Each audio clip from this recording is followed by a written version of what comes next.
voice of the beat. You know what I won't blaze up. Come on, blaze up. It's the beat for me. Wow, wow, wow, wow, wow, wow, wow, wow, wow, wow, wow, wow, wow, wow, wow, wow, for your guy, for your B-O-Y. Drop it for your guy, for your B-O-Y. Do it for your guy, for your B-O-Y.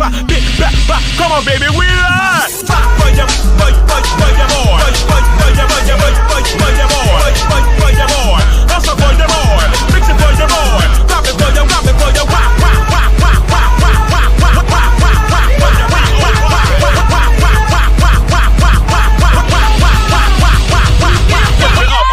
lift it up.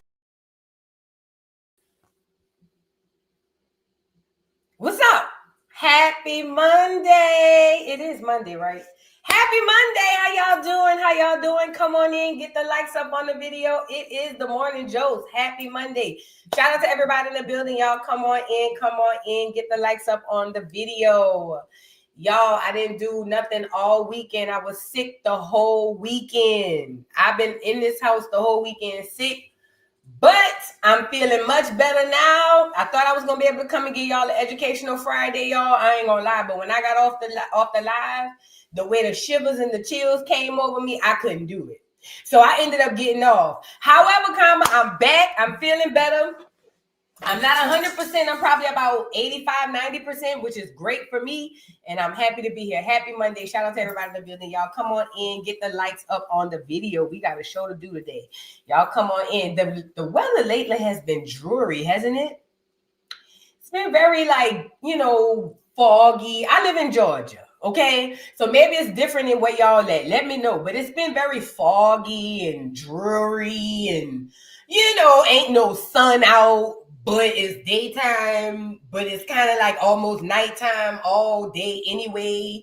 It's kind of that type of weather, which is perfect weather to be sick in. Because, baby, when I tell you me and Saint laid on this couch, yes, ma'am, we did.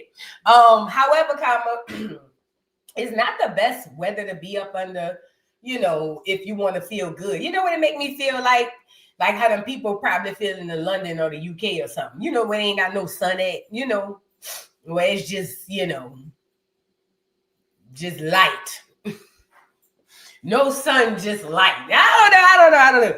It's just weird to me. I don't know. I'm a sun girl, so I just find it weird that the is like that. The weather is like that. But in other news, I have been decorating. I was feeling better enough yesterday to start putting some lights up outside my house, and I'm doing some stuff in the house. My house is a mess right now, but I'm getting it together because I'm decorating for the Christmas and all of that. And all of that, and everything is doing well. So I hope you guys are doing well today, y'all. Come on in, get the likes up on the video. Morning announcements per usual. Make sure you guys are grounding. Well, it's kind of cold. But if you can, make sure you're grounding, meditating, praying.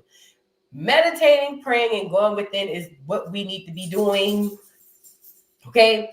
We're in the spiritual warfare. We have to fight the spiritual warfare, and you're not going to be able to fight it on your own. You're going to need God. Whoever you believe in, you're going to need that higher power. And the only way to get to that higher power is to tap within. So please, ladies and gentlemen, boys and girls, make sure you guys are tapping in, praying, meditating, grounding, however you can do it. Is Malone Mondays happening today? If YouTube released my other channel, yes. I'm on probation. Oh, I forgot to tell y'all that. So Friday I got sick, got off, girl, woke up mid-nap. They told me I got a strike on the dollhouse for baddies. So I'm like, what? I go to look at the timestamp. I'm like, that's not right. Hit up my YouTube manager. He like, yeah, that's not right. So we escalated it, and they hit me with the same official crap. Oh, if it's a mistake, just appeal it, and we gonna look over it, and then we gonna come back and let you know if we made a mistake. Girl, I couldn't hit the appeal button fast enough, and as soon as I hit appeal, the deny was in the email. So now, as of now, my channel right now, as of now, is down for a week until next Friday. So if that's the case, then I ain't gonna be no Malone Madness. I'm still debating. I'm gonna still do Friday. I'm gonna still do baddies, and I might post it over here. But I ain't gonna lie, bro. I ain't even gonna lie. This the second, third time this baddie stuff be bothering me, bro. And I swear, Every time I be saying I'm gonna keep going, and then every time somebody come back on this baddie stuff and they make me mad, and I be want to say screw it. I don't care about baddies like that. I swear to God, I like the show. I love watching it, but I don't have to do baddies. But it seemed like every this is the second time I got a hit on that channel behind that show. You know what I'm saying? So I don't know. We gonna see. I'm gonna let the universe and my ancestors deal with it. My ancestors told me to just relax. They got me. So I'm going to chill. You feel what I'm saying? But I'm telling you now, this strike 2 on baddies. This is strike 2 on baddies. And this ain't nobody reporting it. This is YouTube making a mistake.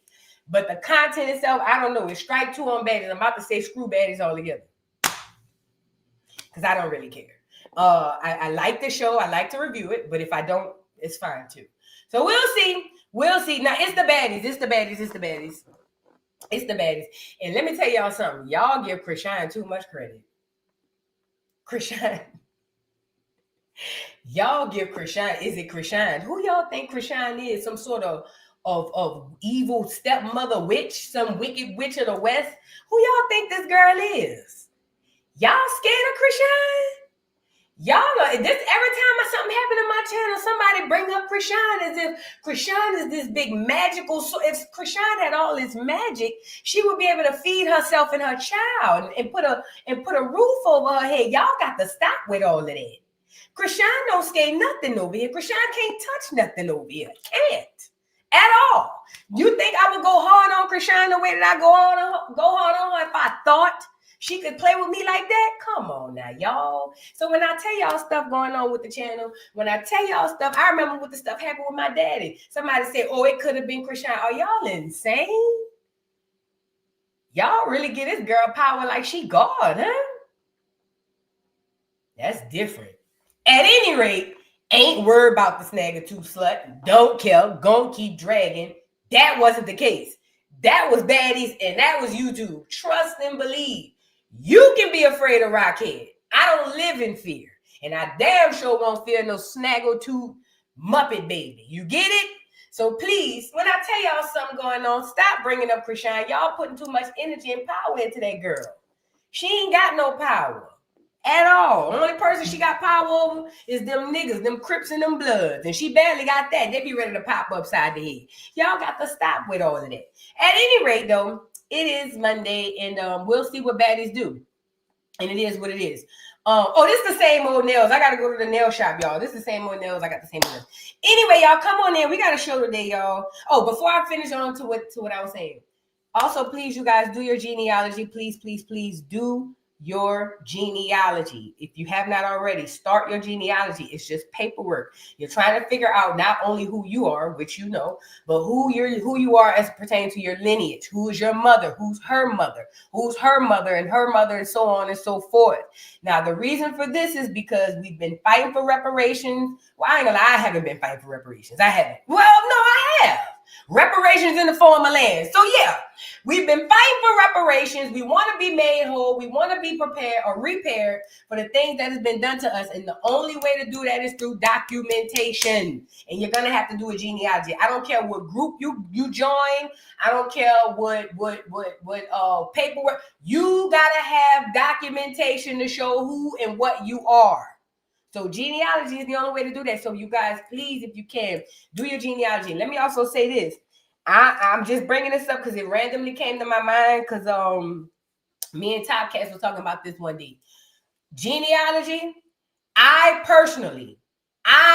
don't recommend paying somebody to do my genealogy. That's me. Let me tell you why. I personally don't want that sort of confidential, important information in the hands of a random. Okay, that's just me. You know, people steal information all the time. I'm not saying this to nobody or nothing. Only thing that I'm saying is, I personally don't recommend having someone else do your genealogy. However, if you do, be sure that you check your resources. Oh, and God, I'm glad you said this. Yeah, genealogy don't have a swab. Yeah, so I just want to make sure I differentiate what I mean between genealogy And what's the other one they was doing? The DNA testing. That's different. Okay, so the DNA testing. I'm glad you brought that up, Sexy Brown Bone, because the DNA testing is just gonna give you a paperwork to show you 10% this and 10% that with no way to verify. What genealogy is a paper trail, paperwork. Like your birth certificate, you'll have your mother's birth certificate, and if her mother had one, so on and so forth. It's just documentation from the United States government. It's ancestry, yes. That's exactly what it is, ancestry. United States government documentation of your ancestry so that they can figure out who you are and where your lineage come from, where you are, meaning you'll be able to find paperwork that matches to actual people. Whereas on the DNA testing, they don't give you any of that. All the DNA testing do is they swab your little cheeks or whatever they swab. I never did it. And then they send you back a paperwork saying, hey girl, yeah, you like what they always say, 70% Nigerian, and it's weird because Nigeria just became Nigeria in the 60s. However, you 70% Nigerian and 5% this and 1.2% Native American. That's different. Genealogy is ancestry, it's paperwork, it's paper trail, and it's gonna lead you back to actual people. Can't nobody who done a swab on their mouth find a person that's they connected to in Africa. Now, family wise, and I want to say this too. If you've done a swab and you believe you from Africa and you can't document a person from Africa, you need to be asking questions. Are you really from Africa? Let me say that again, because there is documentation and ways to find out if you have ancestry from Africa. There is a slave ship database with all boats, allegedly, according to them, coming in and out of America, where they was coming from, how many people was on it, who was the captain, all that's documented. If you have a family member from any portion of the world, you should be able to pinpoint that person directly, whether they dead or alive. You should be able to say, okay, this is my great cousin of so-and-so Smith-Schuster. You feel me? And you should be able to go to find a grave or wherever you need to go and say, this is my great cousin, so-and-so Schmidt-Schuster. Does that make sense? That's the difference between the genealogy and the ancestry. Not the ancestry, the genealogy and the swabbing of the mouth. It's just it's for entertainment purposes only first. And then number two, it's just a bunch of bull. It can't connect you to nobody. And if you can't be connected to nobody, then it ain't you. Let me say it again. If they can't connect you to a people of the areas that you can put your finger on and say, this my cousin, my auntie, my uncle, my brother, that ain't true, fat. It's all smoke and mirrors, okay? That's all it is. And I personally don't recommend y'all swabbing y'all mouth and giving them people y'all stuff. At any rate, yeah. So y'all come on in and get the likes up on the video. Do your genealogy. Now we got a show today because I was sick. So in between naps and cold sweats, I was watching TV. I ain't turned my TV on in my living room in a long time. And yes, I did. And guess what I caught up with? The Diddy documentary. Now, a lot has happened over the weekend since this documentary had dropped. And I saw this thing completely from a spiritual aspect. And I'm telling you, Diddy became successful off of energy harvesting. And this is why I'm running this campaign of protect your energy and guard your melanin. Because I told y'all, all of this whole thing is about energy. The reason I was watching football, I ain't watched football in years, and I was the biggest Saints fan you could have. Do you hear me? And I'm watching football, and it dawned on me in my sick, maybe hallucinative state, I don't know, but in my sick state, oh, no wonder all the domes and all the stadiums are shaped like that. Energy. Now, I'm just energy. Stuff just slapping me across the back of my head as I'm trying to get well, right? But as I watch this Diddy documentary, amongst other things that I noticed that we will talk about,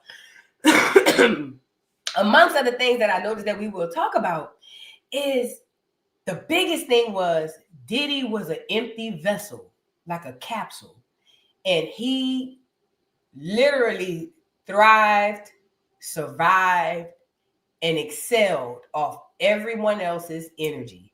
He was without take Diddy out of the mix of all them people, and he was nothing. But I want to really discuss how deep and dark and sinister this stuff was, and how all them people around them didn't notice it, and how people after watching the documentary today still don't notice. This is why the campaign goes: protect your energy and guard your melanin. Do you hear me? That is the campaign. Protect your energy, guard your melanin. We're gonna get into it. And then I want to talk about these Somalians who still tripping out up in there in Minnesota. Now they over there dragging for Black Americans. Oh, y'all just mad, or regular Americans, y'all just mad because we getting money. And I'm about to say something bad. We're going to get into it, y'all. And we got a few other things. But y'all come on in and get the likes up on the video. Shout out to everybody in the building. I hope you guys are doing well on this Monday morning.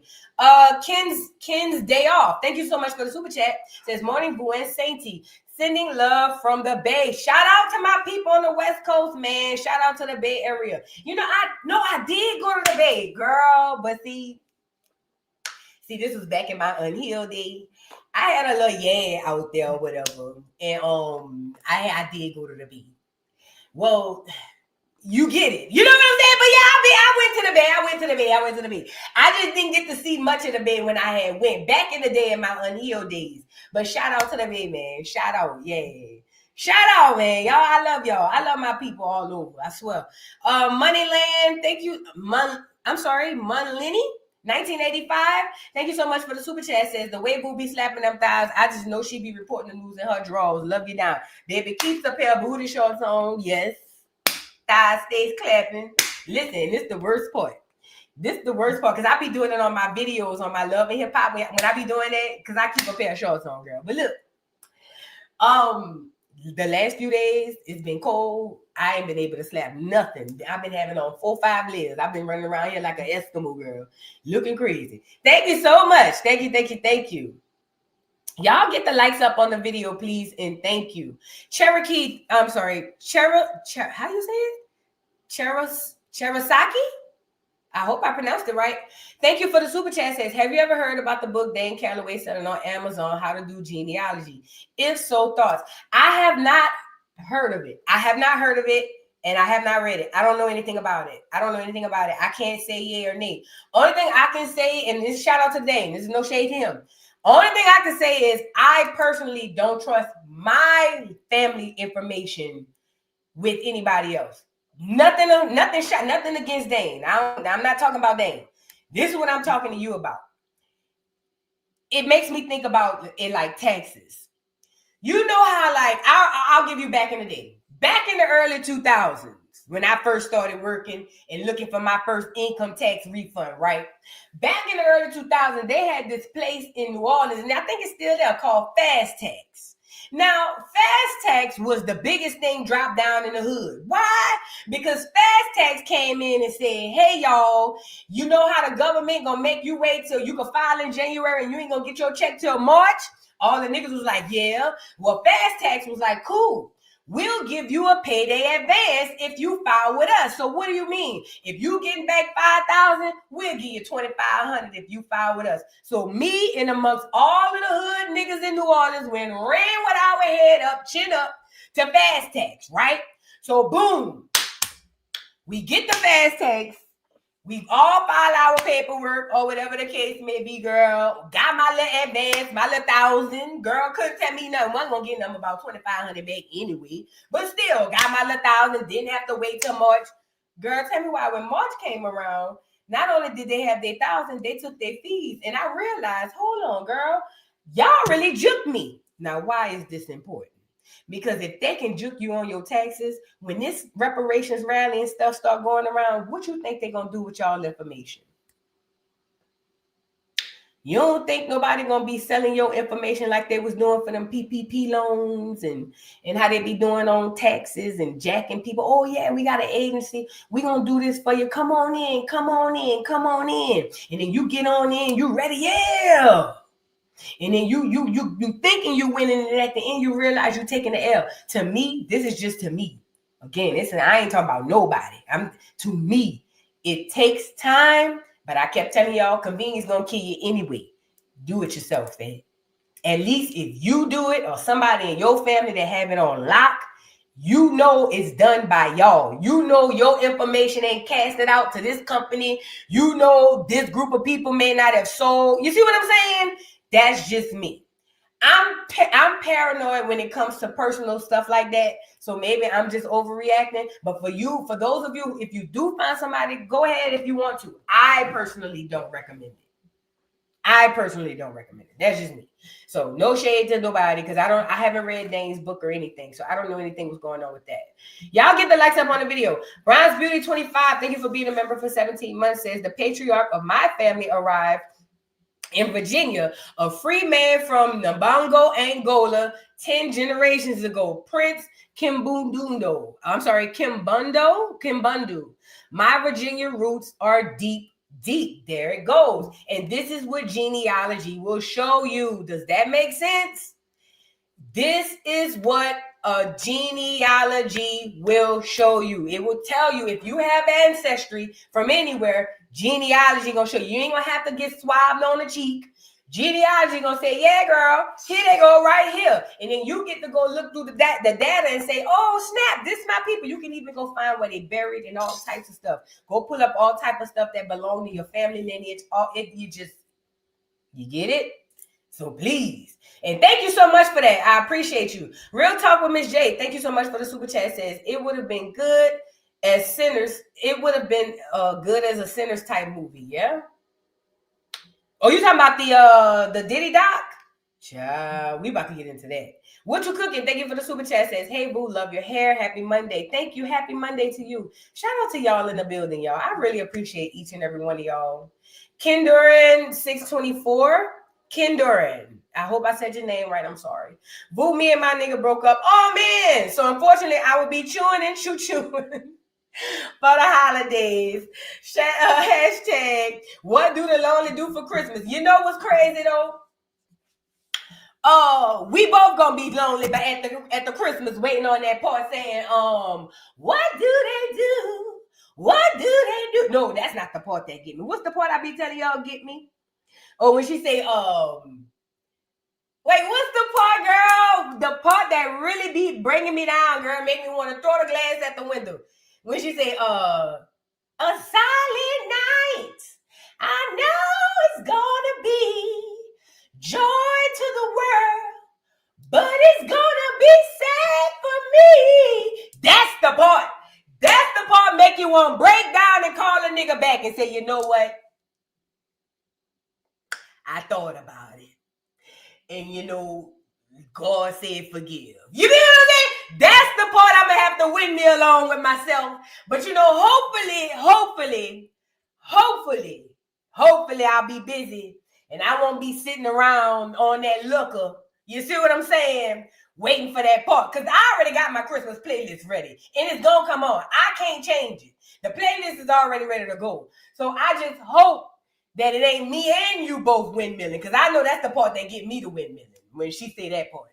I ain't gonna lie. Then she hit him back. What do the lonely do? Child, there's gonna be a lot of us lonely at this Christmas. That's all right, though. We might need to get us an emotional support group. Thank you. Black is my vibe for being a member for 16 months. Says, boo, I'm looking at all the celebs acting like Diddy is a victim. Like they calling 50 a snitch. Glad you're feeling better. I was down bad this week too. Yeah, I don't know if it's something going around, but I'm glad you're feeling better. And thank you so much. And we gonna get into that these celebs. Because I seen Ja Rule came out. Ja Rule had something to say, which of course, because you know him and 50 gotta be. But I want to talk about this 50 thing too. We gonna get into it. All right, y'all. Come on in. Get the likes up on the video. Let's start the show. Now, I seen this. I got an honorable mention right quick. Stay right there. Because I'm tired of y'all. And y'all letting the internet paint a story that ain't real. But I refuse to let y'all do it. Hold on. Let me get them on here. Here we go. And here you go. So now, honorable mention, Cardi B, baby mama number 59. out there celebrating with Stephon Diggs and all of the girls all on the internet. Oh my God, she's so amazing. Look at all the love in the eyes. Oh my God, they love each other. And I'm over here saying, ain't no goddamn way. But then again, I was about to say, I didn't think that y'all was that crazy. But then I thought about it. Y'all definitely that crazy.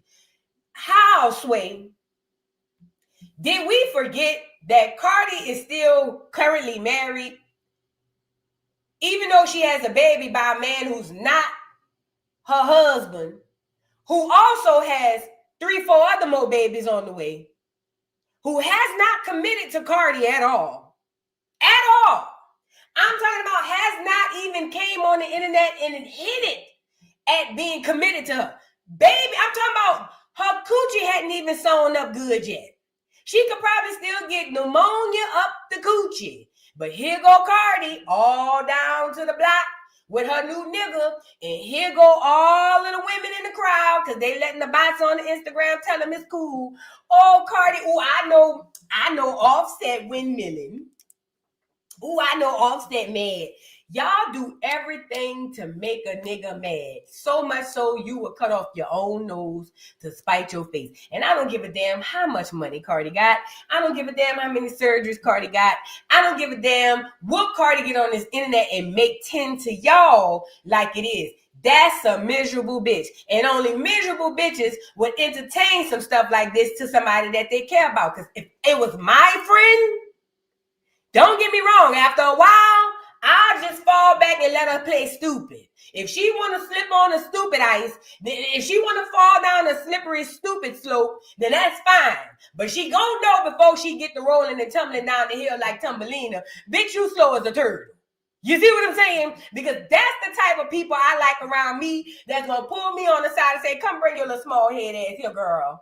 Yeah, before she tumble down the slopes, I'm going to let her know you's about as slow as a turtle, dummy.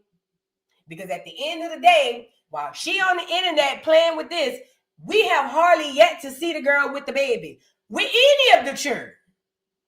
But I guess we over here congratulating Cardi, huh? Congratulations, Cardi. You a baby mama, and you still ain't even got divorced yet. Didn't they say she was out there with the boy, hold on, I got more. Hold on. Oh, baby, Cardi was cutting up. Look. Showing her ass. Look at what the nigga. Look.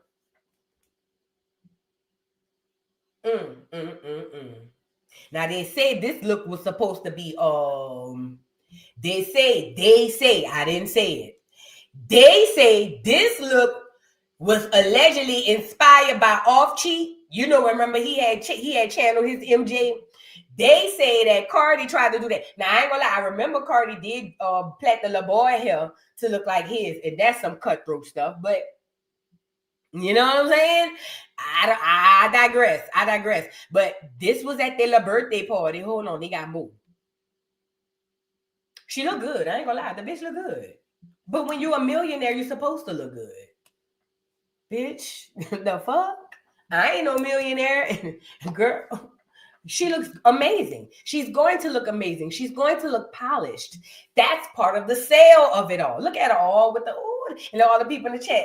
Oh, this is so sweet. He has not committed to her. He has not even come on this internet to say, this is the woman that I love. This is the woman I'm going to be with. He hadn't even come on the internet to say, hey, me and her may not be together, but I respect her. I love her. None of that. But yet and still, Cardi won. Then they say she was over there with the mama. Hold on, let me go get the mama. They say she was over there by the mama. And let me tell you something. This is the part that bothered me. Because it started grinding my gears with them raggedy hoes. Because, you know, let me say this. It's a lot of you hoes. If it's not you and it don't apply, let it fly. But I got to say this part. It's a lot of you hoes that ain't worth 2 nickels rubbed together. And y'all be getting by these hold on, let me find what I'm looking for. Let me find what I'm looking for. Because now I done forgot what I was talking about. But no. Yeah. Y'all be looking for them niggas so y'all could be cool with their mama so that y'all could get in good with the mama. Y'all don't be worth 2 nickels rubbed together. Y'all hoes be trying to get in good with them people mama. So as long as the mama like you, it's cool. No, girl, the mama gonna always go behind her son. She gonna always have her son back. But still, all the girls who do that, seek out them niggas' mamas because they know they ain't gonna last no way with the niggas. They the ones, oh my God, look at Cardi with his mom. Oh, this is so sweet. Oh, you can tell the mama really rocks with Cardi. Look. And I'm over here saying, first of all, look. I don't want to play the music. Ain't that her friend Star Brim? The little applehead girl? You know her head shaped like mine. I know them apple heads. Which one is the mama? Is it her? There she go. Hold on, mama. Get your ass. No wonder your son cutting up like this. Now, mama. Ain't nothing wrong with you having a good time. But get on here.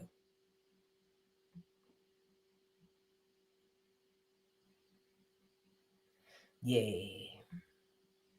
You know, after a while, you start looking at certain things and you start to realize why things are the way that they are. Ain't nothing wrong with that boy mama being there. But the fact that you in the chat, it just seemed like you that's right up your alley.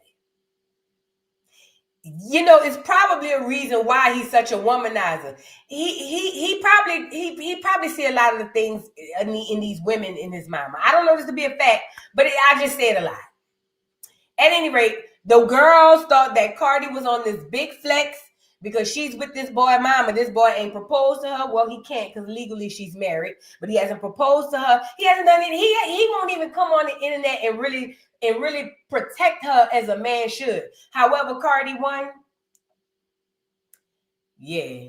All right, girl. Congratulations, Cardi. You won. Baby mama number 5. She'll be crying in 6 months. 3 months tops. She'll be crying. When the next girl had a baby, she'll be crying in the next minute. Ain't nobody got time to be worried about no Cardi. But y'all, I'm saying all that to say this. Stop confusing what you see on the internet as a win for a win in real life. Because the fact of the matter is this.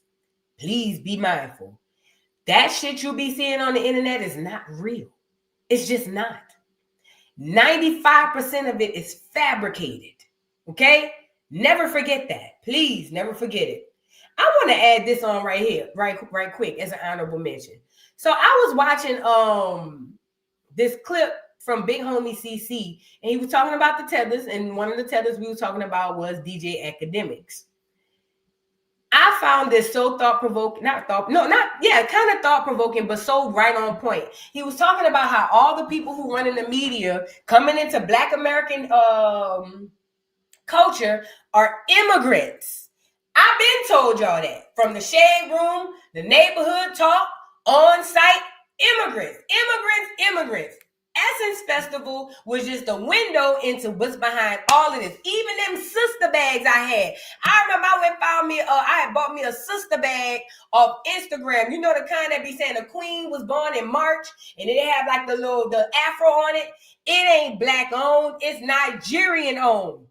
Listen, everything that we have is created, curated by us, yet everybody else profits off of it. Rather it's commentary, rather whatever it is. And this is not done by mistake. This is done by design. The powers that be made sure Academics could be where he's at.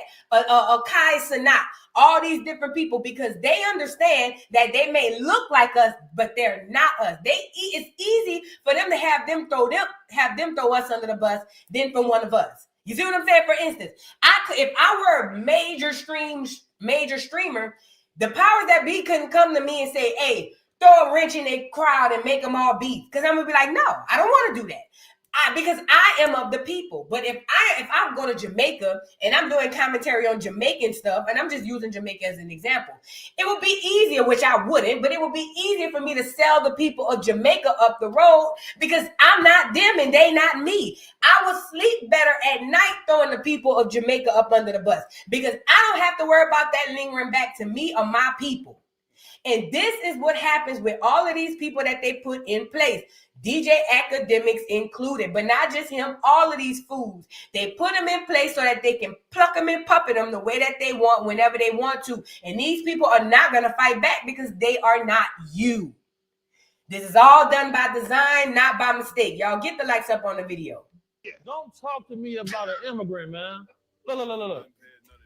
The immigrant guys, let's talk about this. Let's take academics, for example. Immigrant. This man was supposed to be a mathematical biologist. He's seen our culture here in America. It's like, this shit crazy. And am I correct or wrong? Didn't Act come in through Joe Budden? Or was Act doing his own thing? Because I could have swore when they had that bad bougie thing with Offset in them, with the Migos, weren't they working together at the time? Or did Act come in on his own? Because a lot of these people fell out the sky too. Where they come from, it's not going down like that. He made his career off what me and the guys really do. The dude, Flacco, immigrant. And don't he got, he caught a case for harassment.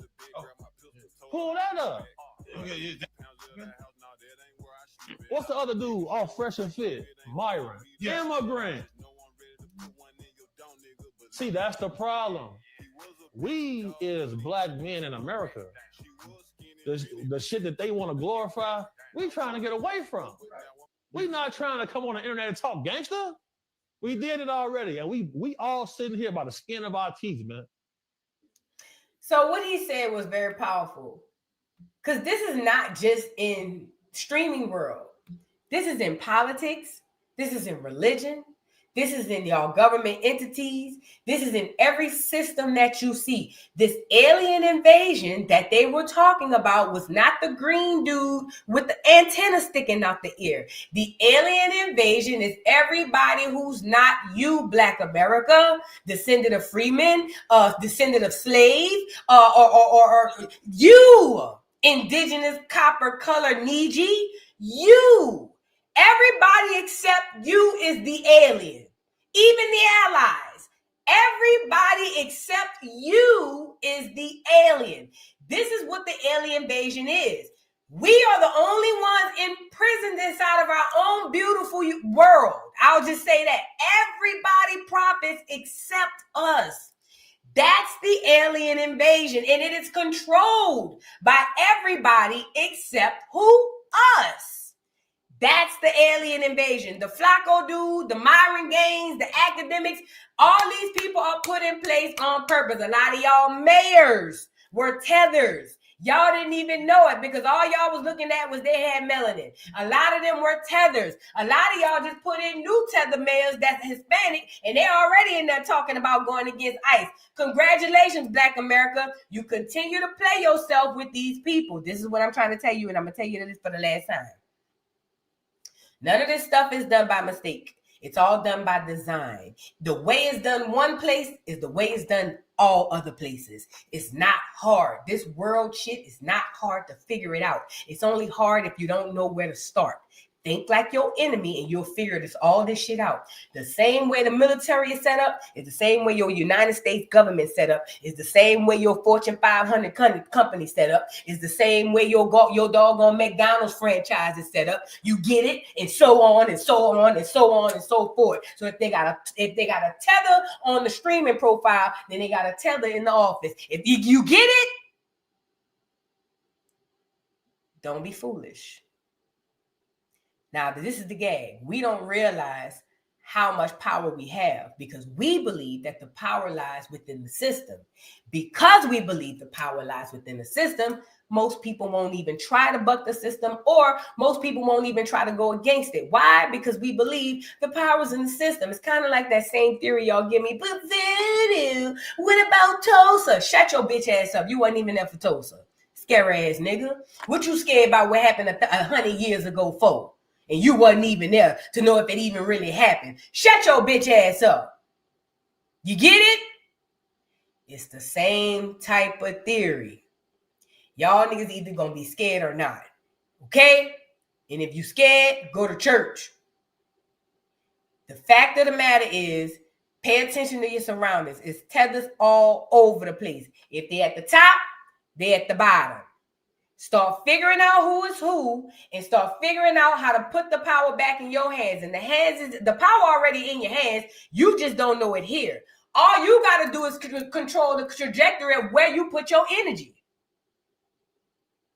We got to connect with our children. You know why our children can go this way while we going this way? Because we not connected to them. See, if we was connected to our children, we can go home and tell our children, hey, kid, don't do that Casanat joint. And they'll be like, you know what? I talked to my mama. And then they'll go to their friends. And they'll be, you know what? My mom and them said the same thing. And it would be a inclusive thing. But we are not connected to our children. That's how these tethers are capable of doing what they can do.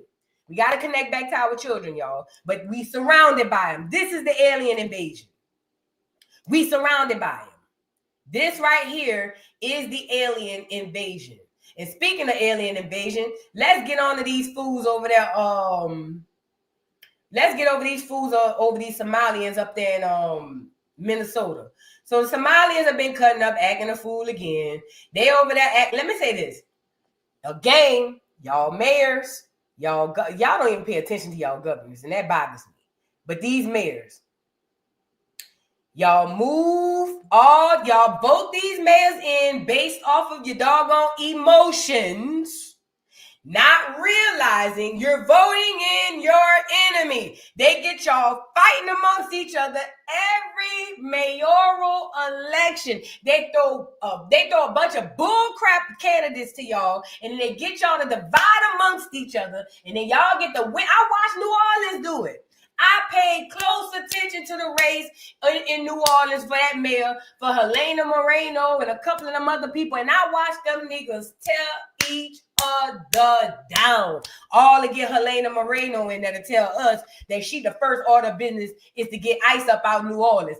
Whole time, niggas been complaining the last 4-5 years that the immigrants that came and stole all the businesses, got all the licenses, moved all their local businesses. That's the same people turned back around and voted the immigrant alien right back in. It's ridiculous.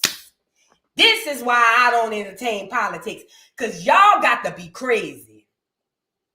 Y'all got to be crazy. Y'all really got to be crazy to still have faith in this system. You know what it's equivalent of? Santa Claus. You niggas still running around believing in Santa Claus. Who's Santa Claus, voodoo? The political system. You niggas still going to sleep at night putting out milk and cookies for Santa Claus in the morning. And it will never cease to amaze me that y'all will still windmill on me. And y'all still messing up the little decisions you got. Ridiculous.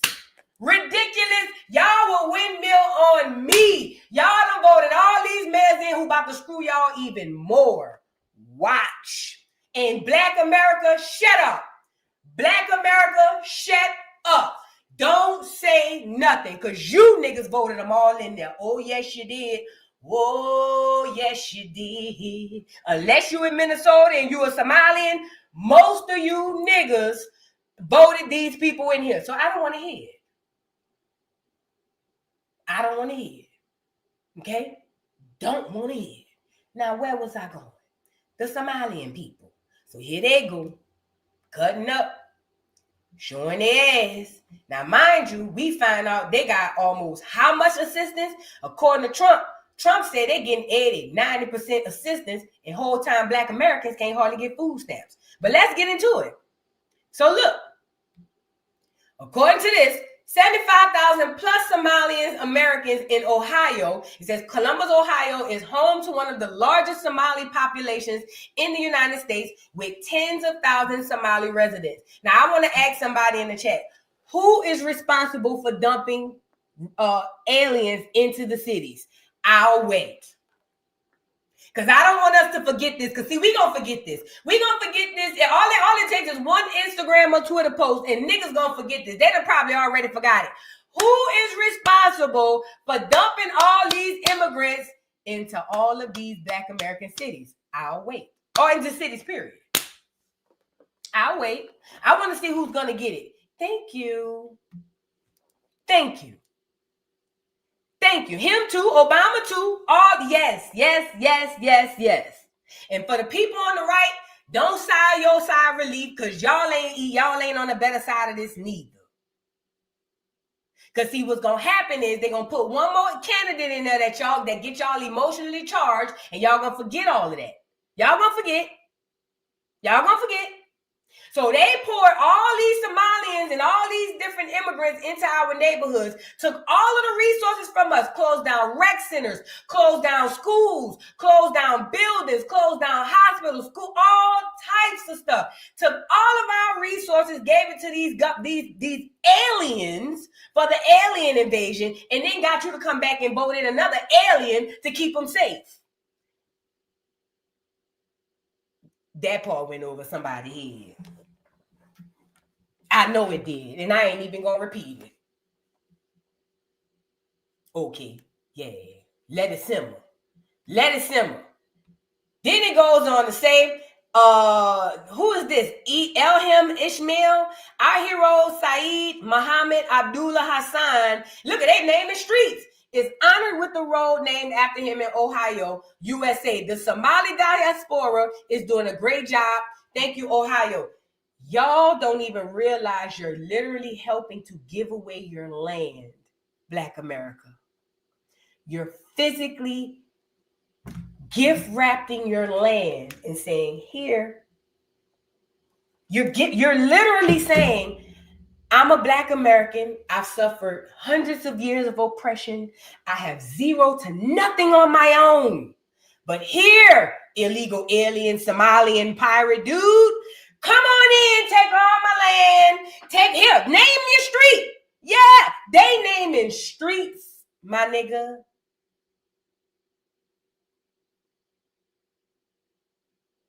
Mind you, the last administration gave a protected status. Thank God Trump just took that down.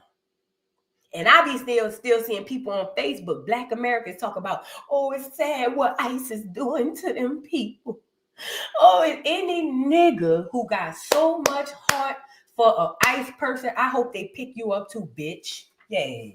Any nigga who get on this internet with that Martin Luther King, we shall overcome, turn the other cheek, ugly ass shit, talking about, oh, I feel for, but bitch, you can't feel for the people on your own block, your family, your own kind. I hope ICE pick you up, and I hope they never bring you back, bitch. I said what I said. I don't have time. All you niggas who want to double dutch into what's right and what's wrong, but I don't, but this and but that, y'all lukewarm ass niggas gonna get left behind. I'm telling you now, because y'all are the reason why we here. You lukewarm, church going, we shall overcome, singing old Negro spiritual ass niggas, setting us far and far back that we can't go. Why? I really hope ICE pick you niggas up and send you with them. Let's see how much you really feel for them.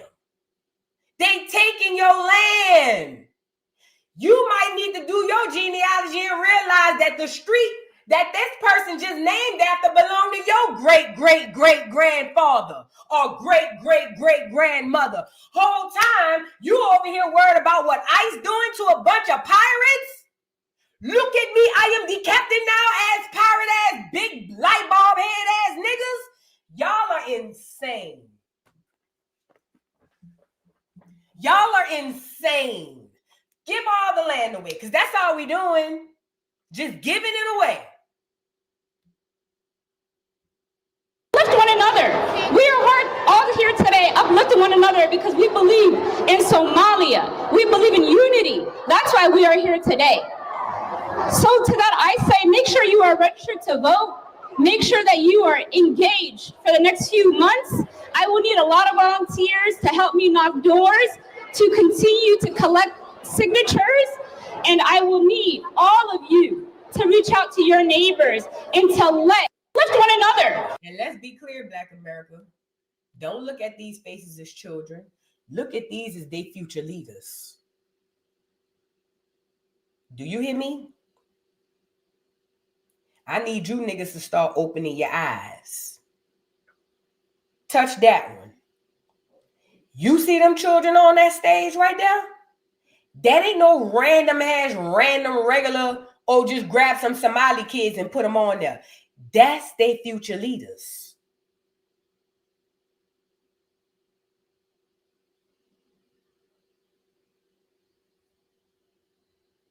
That's who you looking at. Because see, everybody else breed their leaders from here, from Lil. We the only ones outside having a good time at the second line on Sunday. No shade, because I be there too. We the only one out there watching. Everybody else breed their leaders from here. We wait till we 35, 40 and say, oh my God, what do we do? And then the system give us a janky leader.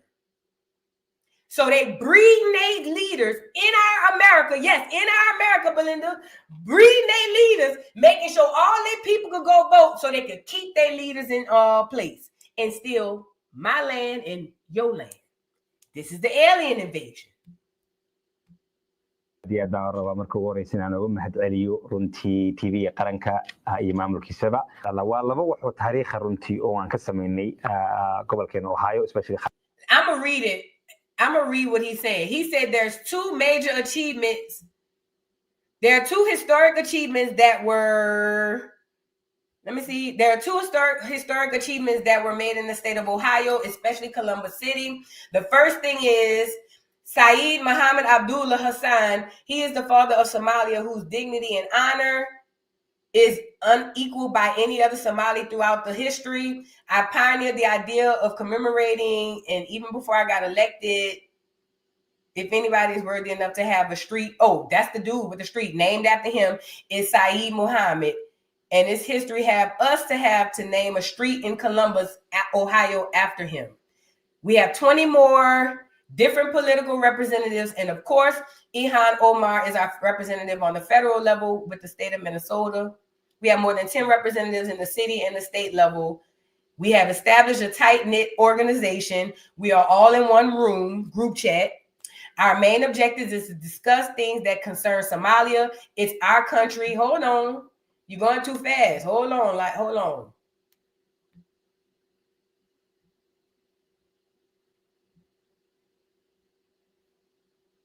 And from the state of Minnesota, we have more than 10 representatives in the city at the state level. We have established a tight-knit organization. We are all in one room, group chat. Our main objective is to discuss things that concern Somalia. It's our country, it's our people. Our aim is to be united, is to lobby for Somalia. Okay, helping waive Somalia's national debt and maritime crisis. Okay, so he already talking about what they trying to do. They trying to help Somalia. The debt and maritime crisis, that's the shipment of, ain't that like shipment of shit over water? Maritime? Travel, product, something like that, gotta be. They already telling you what they trying to do. And they coming to America to make America help Somalia. And they gonna start in Minnesota. Congratulations, Black America. This is partially your fault. This is a large part of our fault because we are so ignorant. We are so ignorant. We don't even know what we're doing. And all them mayors, some of them even Black American, that we just invited in are going to help this to happen. You do know that, right? They just told y'all what they trying to do. Nigga, they coming over here to take. That's what they here for. And when they put their name on the street, that's marking territory like the clear people do. That's why you think they got a statue everywhere he at. The clear man. That's how they mark their territory. That's how they mark their land. Go back to the origins of this founding of America. That's how they marked land. You put a stake in it and say it's mine. That's all. Pirates. That's exactly what they are.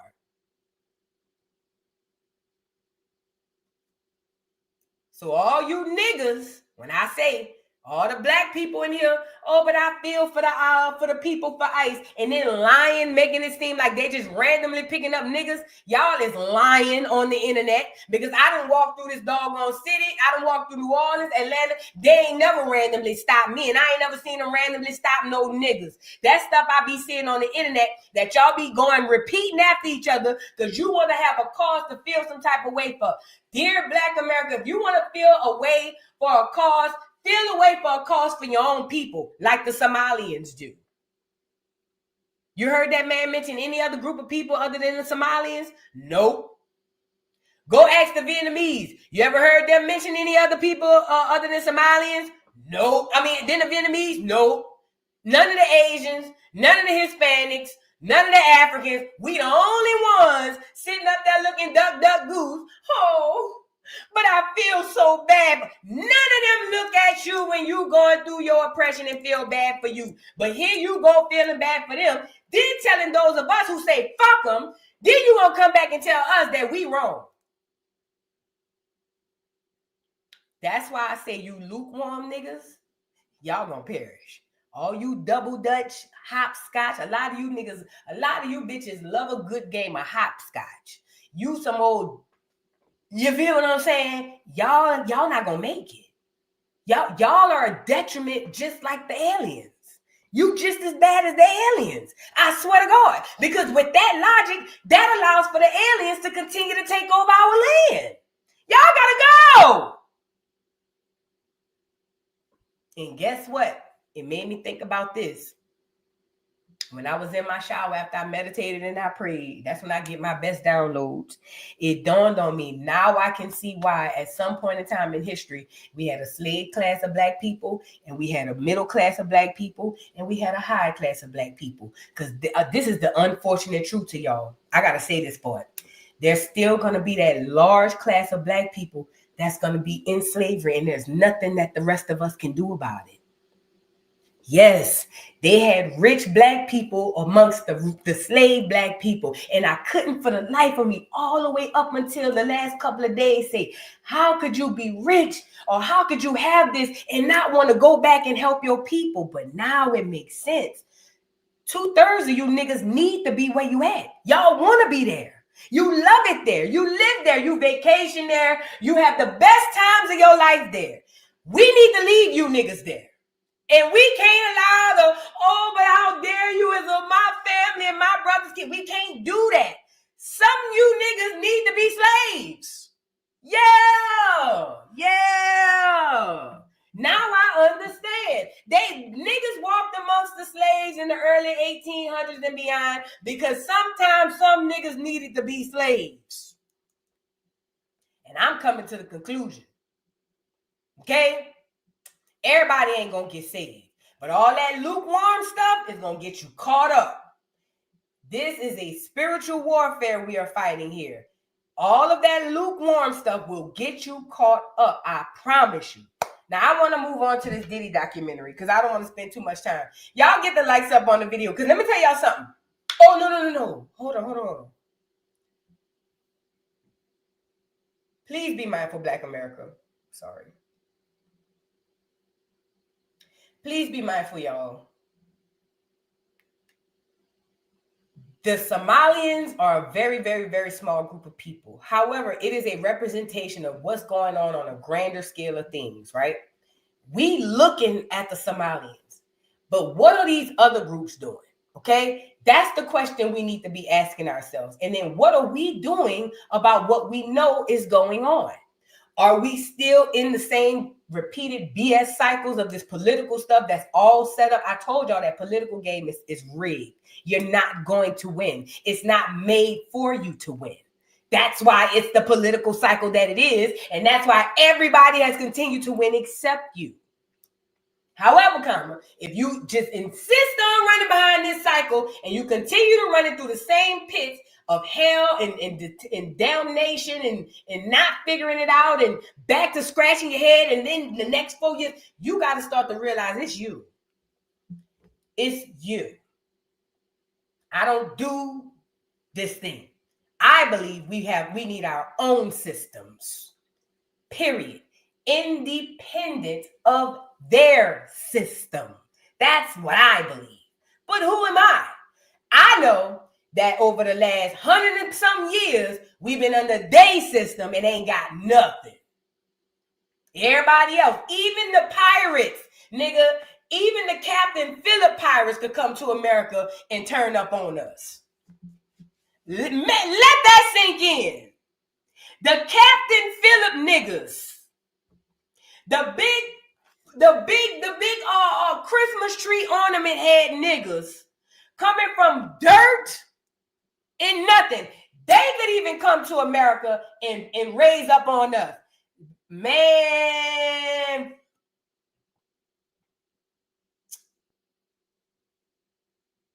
Yeah, you lukewarm niggas got to stay away from me. Y'all got to get from around me. You lukewarm niggas got to get, y'all got to get from around me.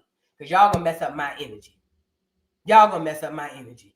And they going to take over until we do something about it. Let's move on. Y'all get the likes up on the video, please, and thank you. Y'all get the likes up on the video. Let's get into this Diddy documentary. Ooh, child. Hold on.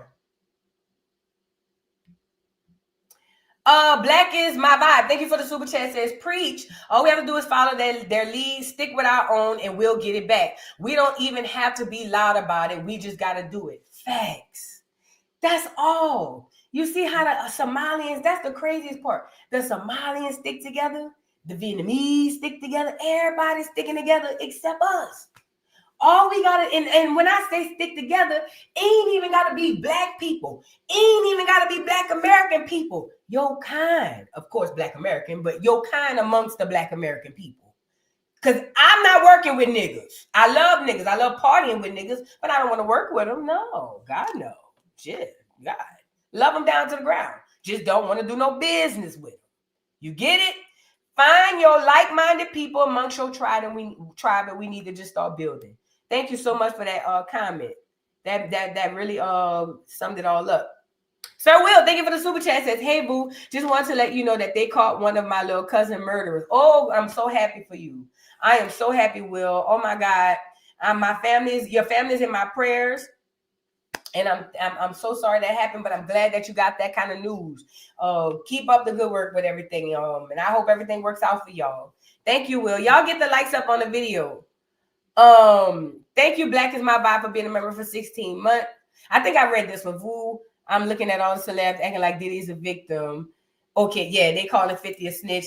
Glad you're feeling better. Yeah, I read this one. Now let's get into this Diddy documentary. All right, y'all, wait. I want to start by saying, as it pertains to the Diddy documentary, I was sick, so I had time to sit down and watch it. And being, as I stopped taking medicine, probably the first day I took it, I probably took maybe 2 rounds of medicine. Then I was like, you know what, screw that, because I'm not really big on medicine. I started doing home remedies. Then I started just letting it ride.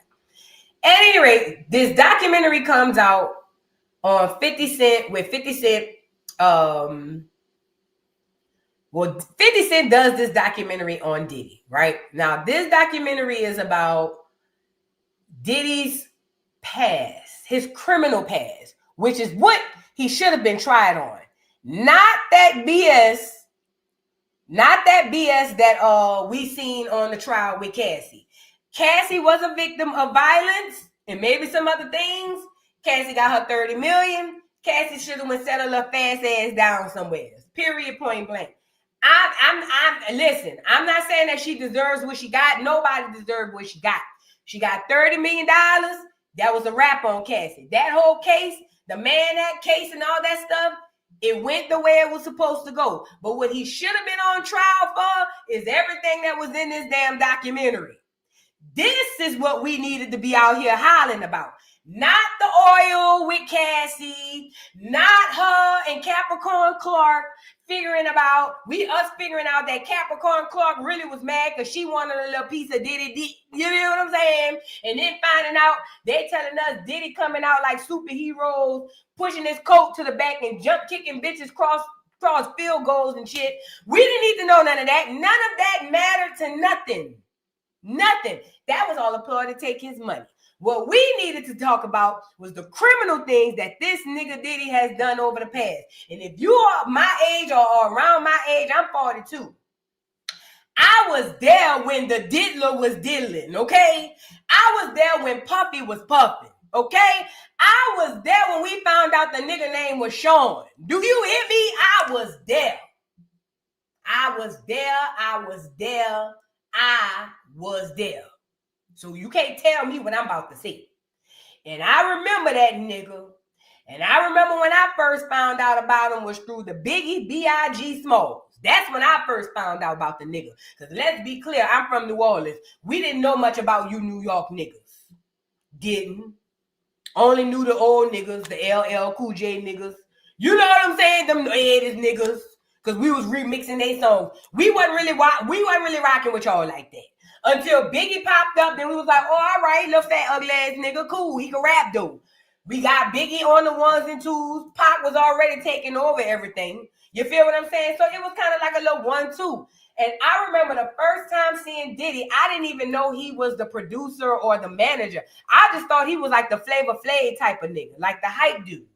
That's what I thought. Well, fast forward, we realized he is the person behind Bad Boy, or he's the owner. Now, this is what we're thinking at the time. Okay, so then if he the owner, he obviously can't sing, can't dance, but he just be the sidekick in the show until we all watch the whole situation with the Biggie and Pop, and we gonna get into that in just a second.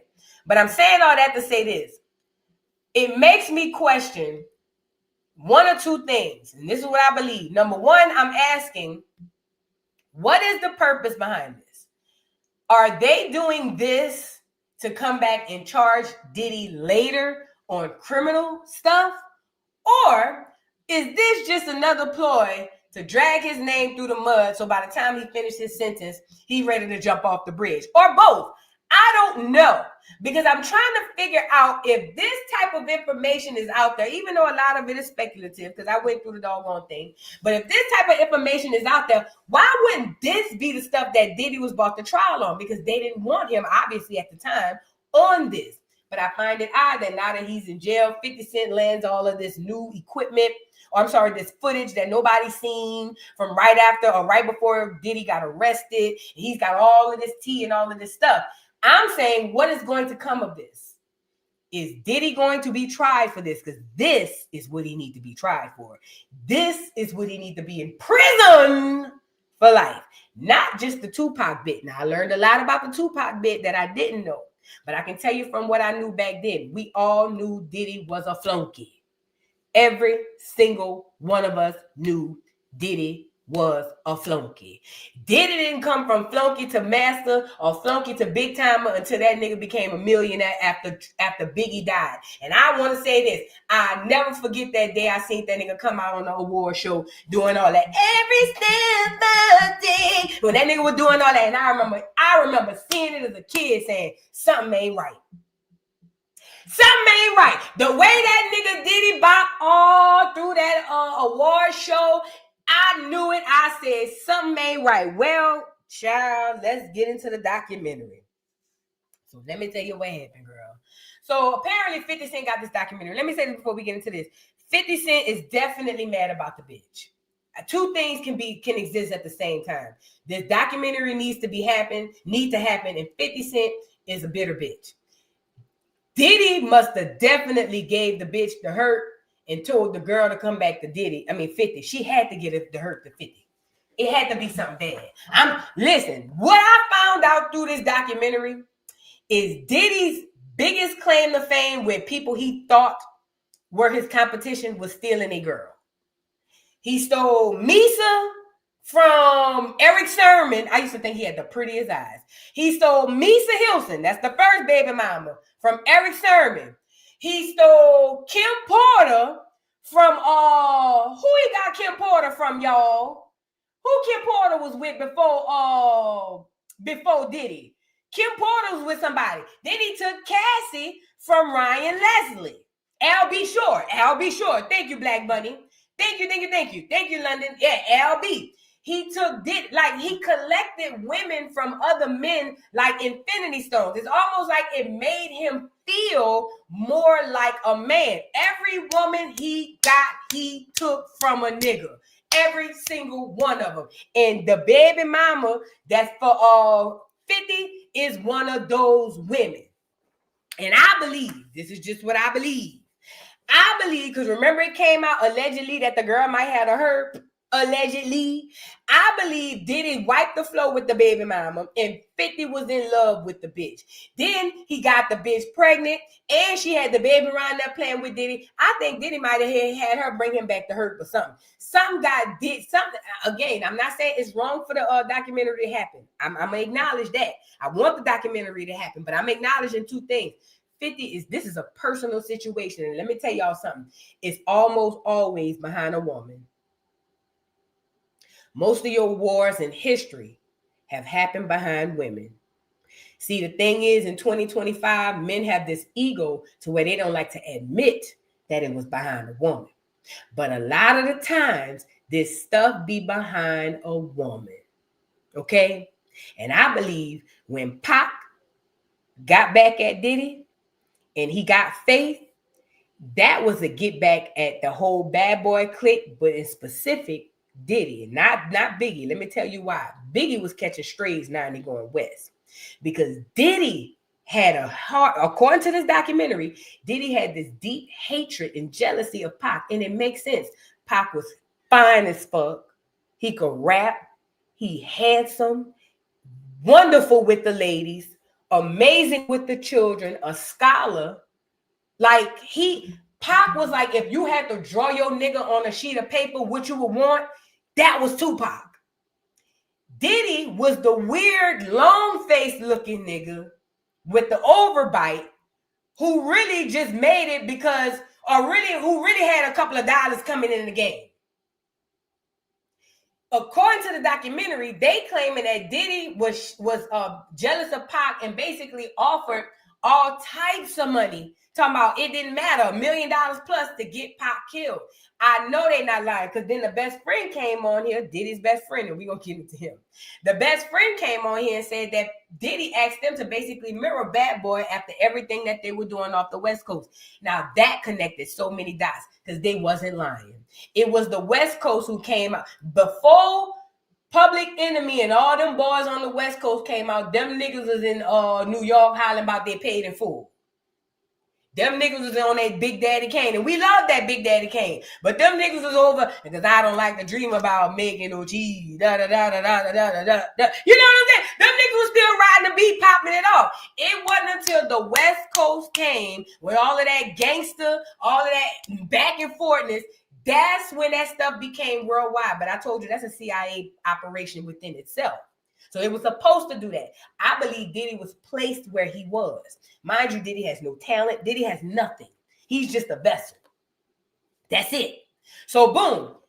Here come the West Coast with their bit. And then here come the East Coast with Diddy trying to make Bad Boy be the exact same thing he's seen on the West Coast. Made sense. Mind you, according to this, Pac and Biggie were good friends.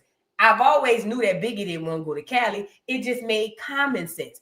Why would Biggie turn around and go to Cali right after Pac gets shot? Think about it. Especially when it's all over the world, because we didn't have social media. It was word of mouth. It was on TV. Nigga, don't come to the West Coast. Why would Biggie want to go? Well, we found out through the documentary, Biggie didn't want to go.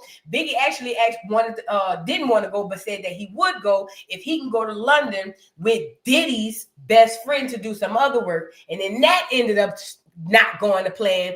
Long story short, it seemed like Diddy set up Biggie. Duh.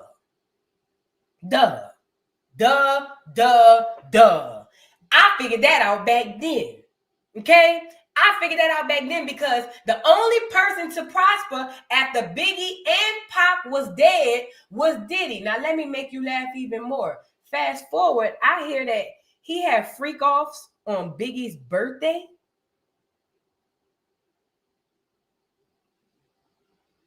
Hello?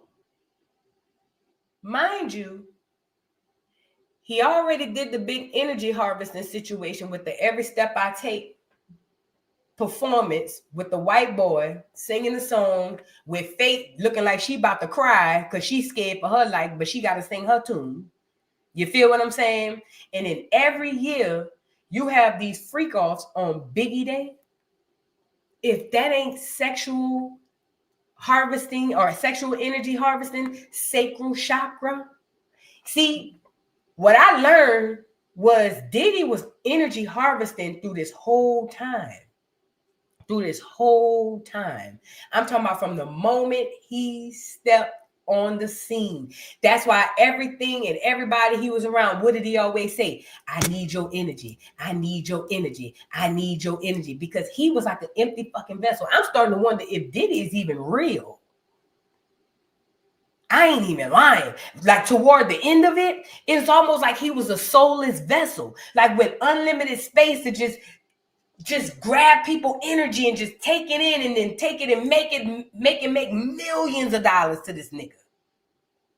Everything he did came from other people energy. Yet the nigga is a warlock. That's exactly what he is.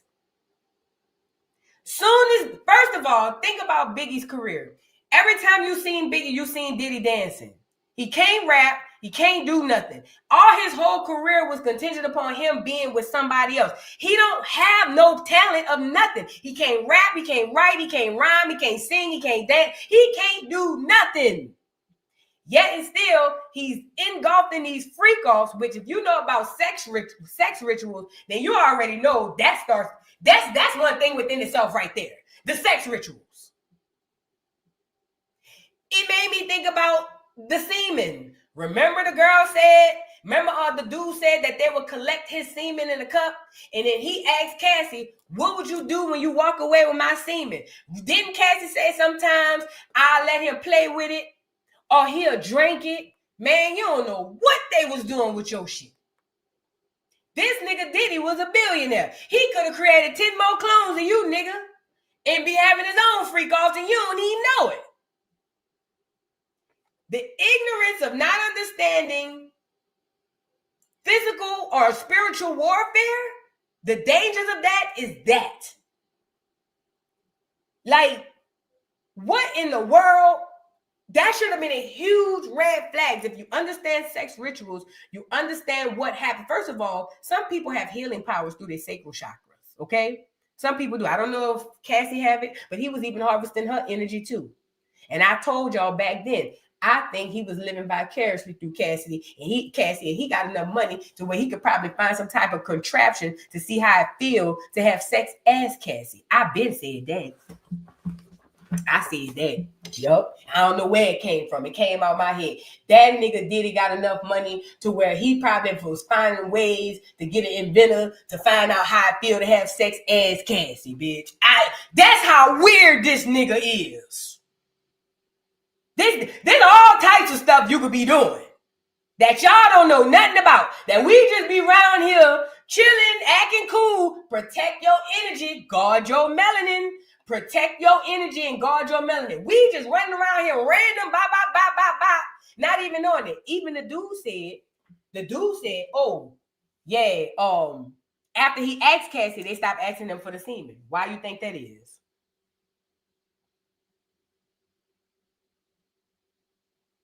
Hello? Okay. Fast forward. So now Diddy and Pac ended up beefing. They both end up dying. Here come Diddy. Now Diddy is the next nigga up. He's the biggest thing. And we find out he made Biggie pay for his own funeral. Now this was the smart business part. This was fucked up, but it was smart. Look what Diddy did.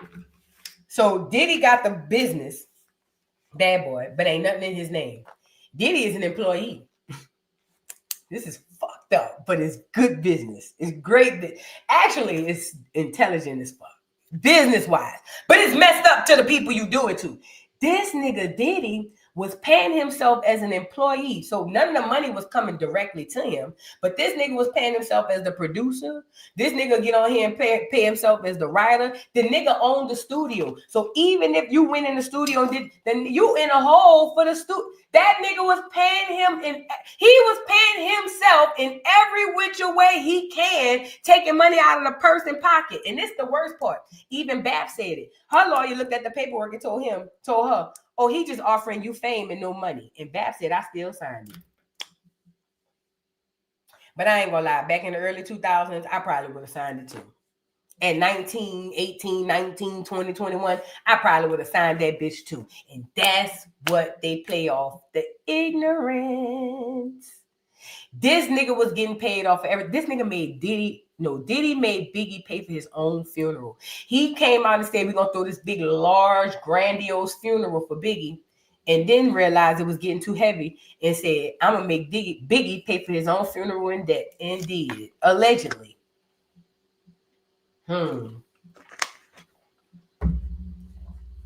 Shit went crazy, and it all lined up with that.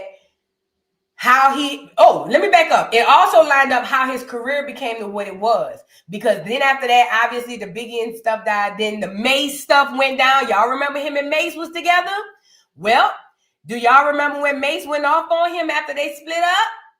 Let's get into it. Remember, him and Mace was the shiny suit men. Remember that era? I was there.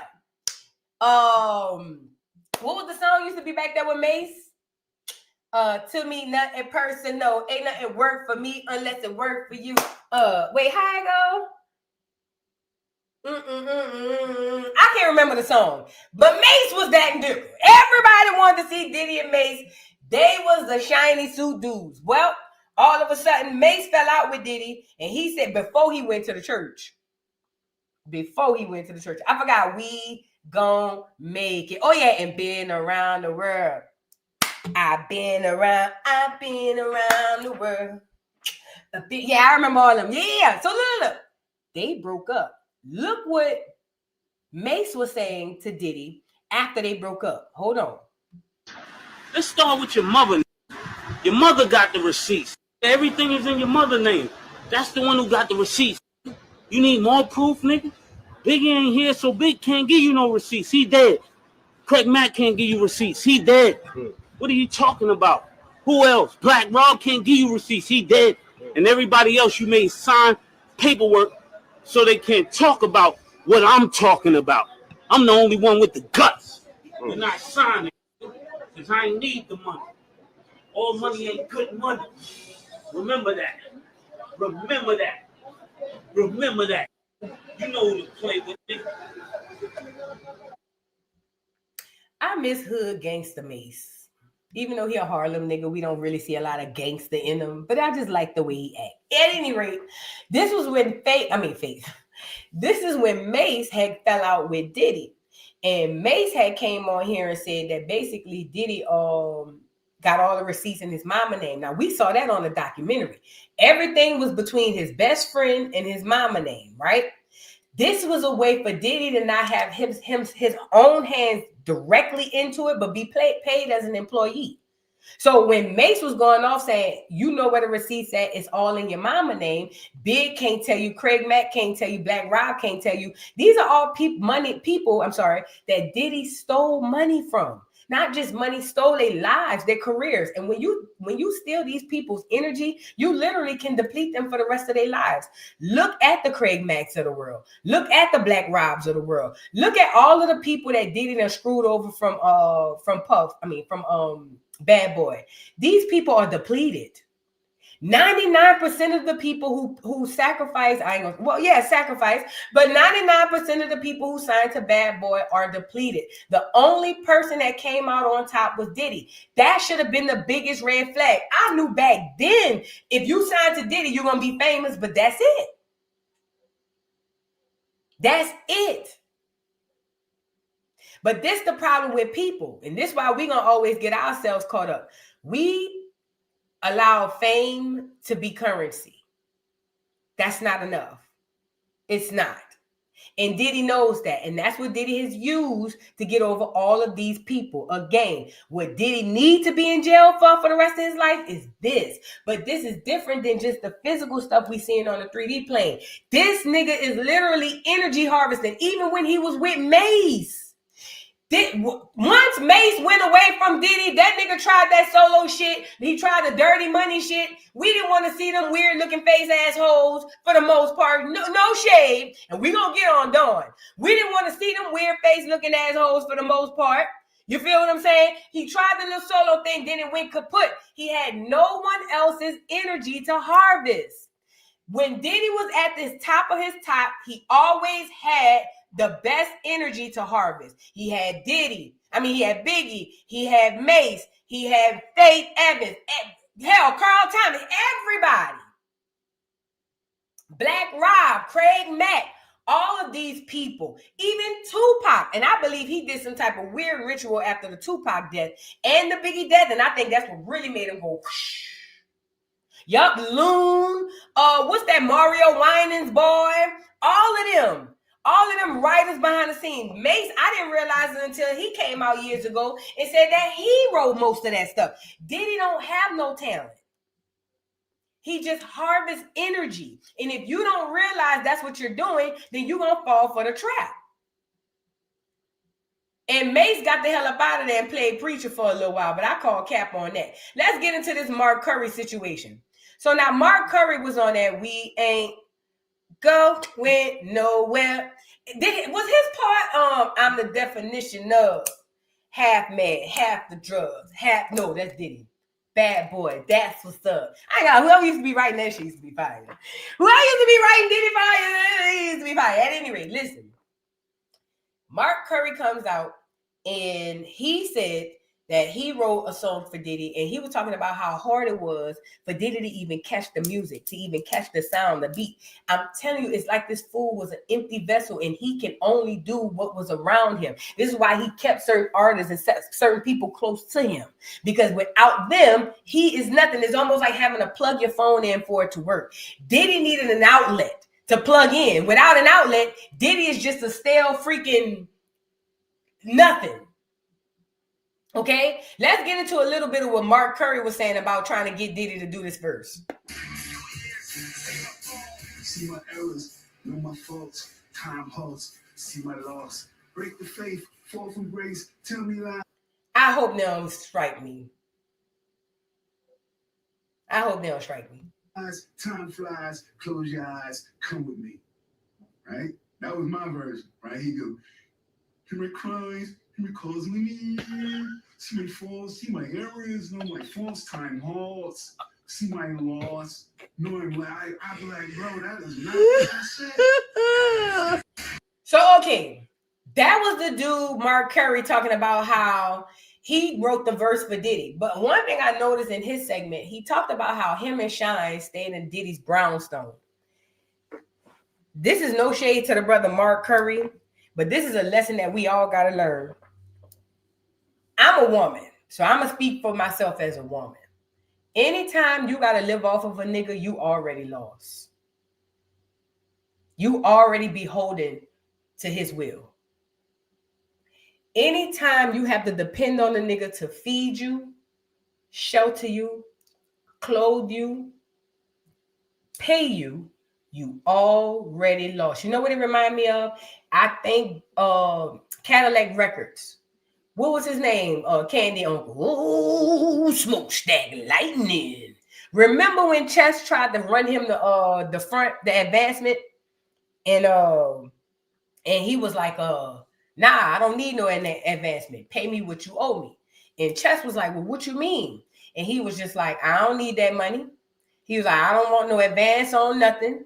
Pay me what you owe me. He understood that all the rest of them niggas, Muddy Waters, all the rest of them niggas, even though they shine, they were 100% beholden to Chess. Nigga, you niggas can't eat, sleep, or shit. Howlin' Wolf, thank you. That's his name.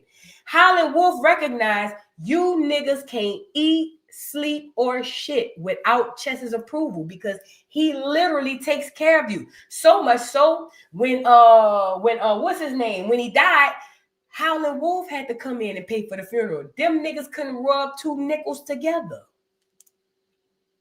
And I get it. These brothers was young, Shine them. They was young coming up, and that's what Diddy did. Got unsuspecting young people or poor people who are desperate. But once you live up under this nigga, you already beholden to him.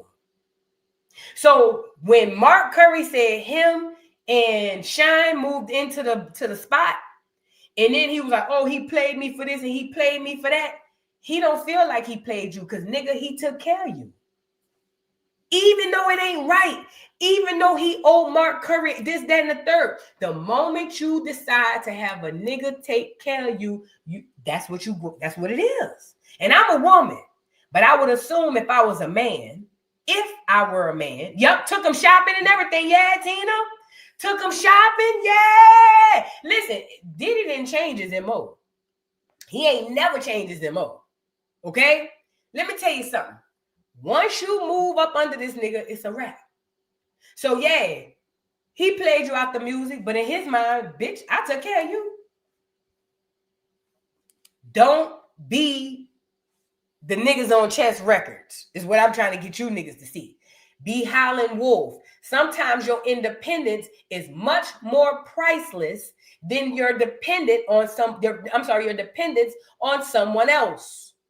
Is it wrong that Diddy did him wrong for the song? Absolutely. But Mark Curry, he put you on one verse, let you stay in his crib, and you made him millions of dollars. You got to take your lick on that, bro. You cannot be up under another grown-ass man and expect fair treatment, because to him, you a little boy.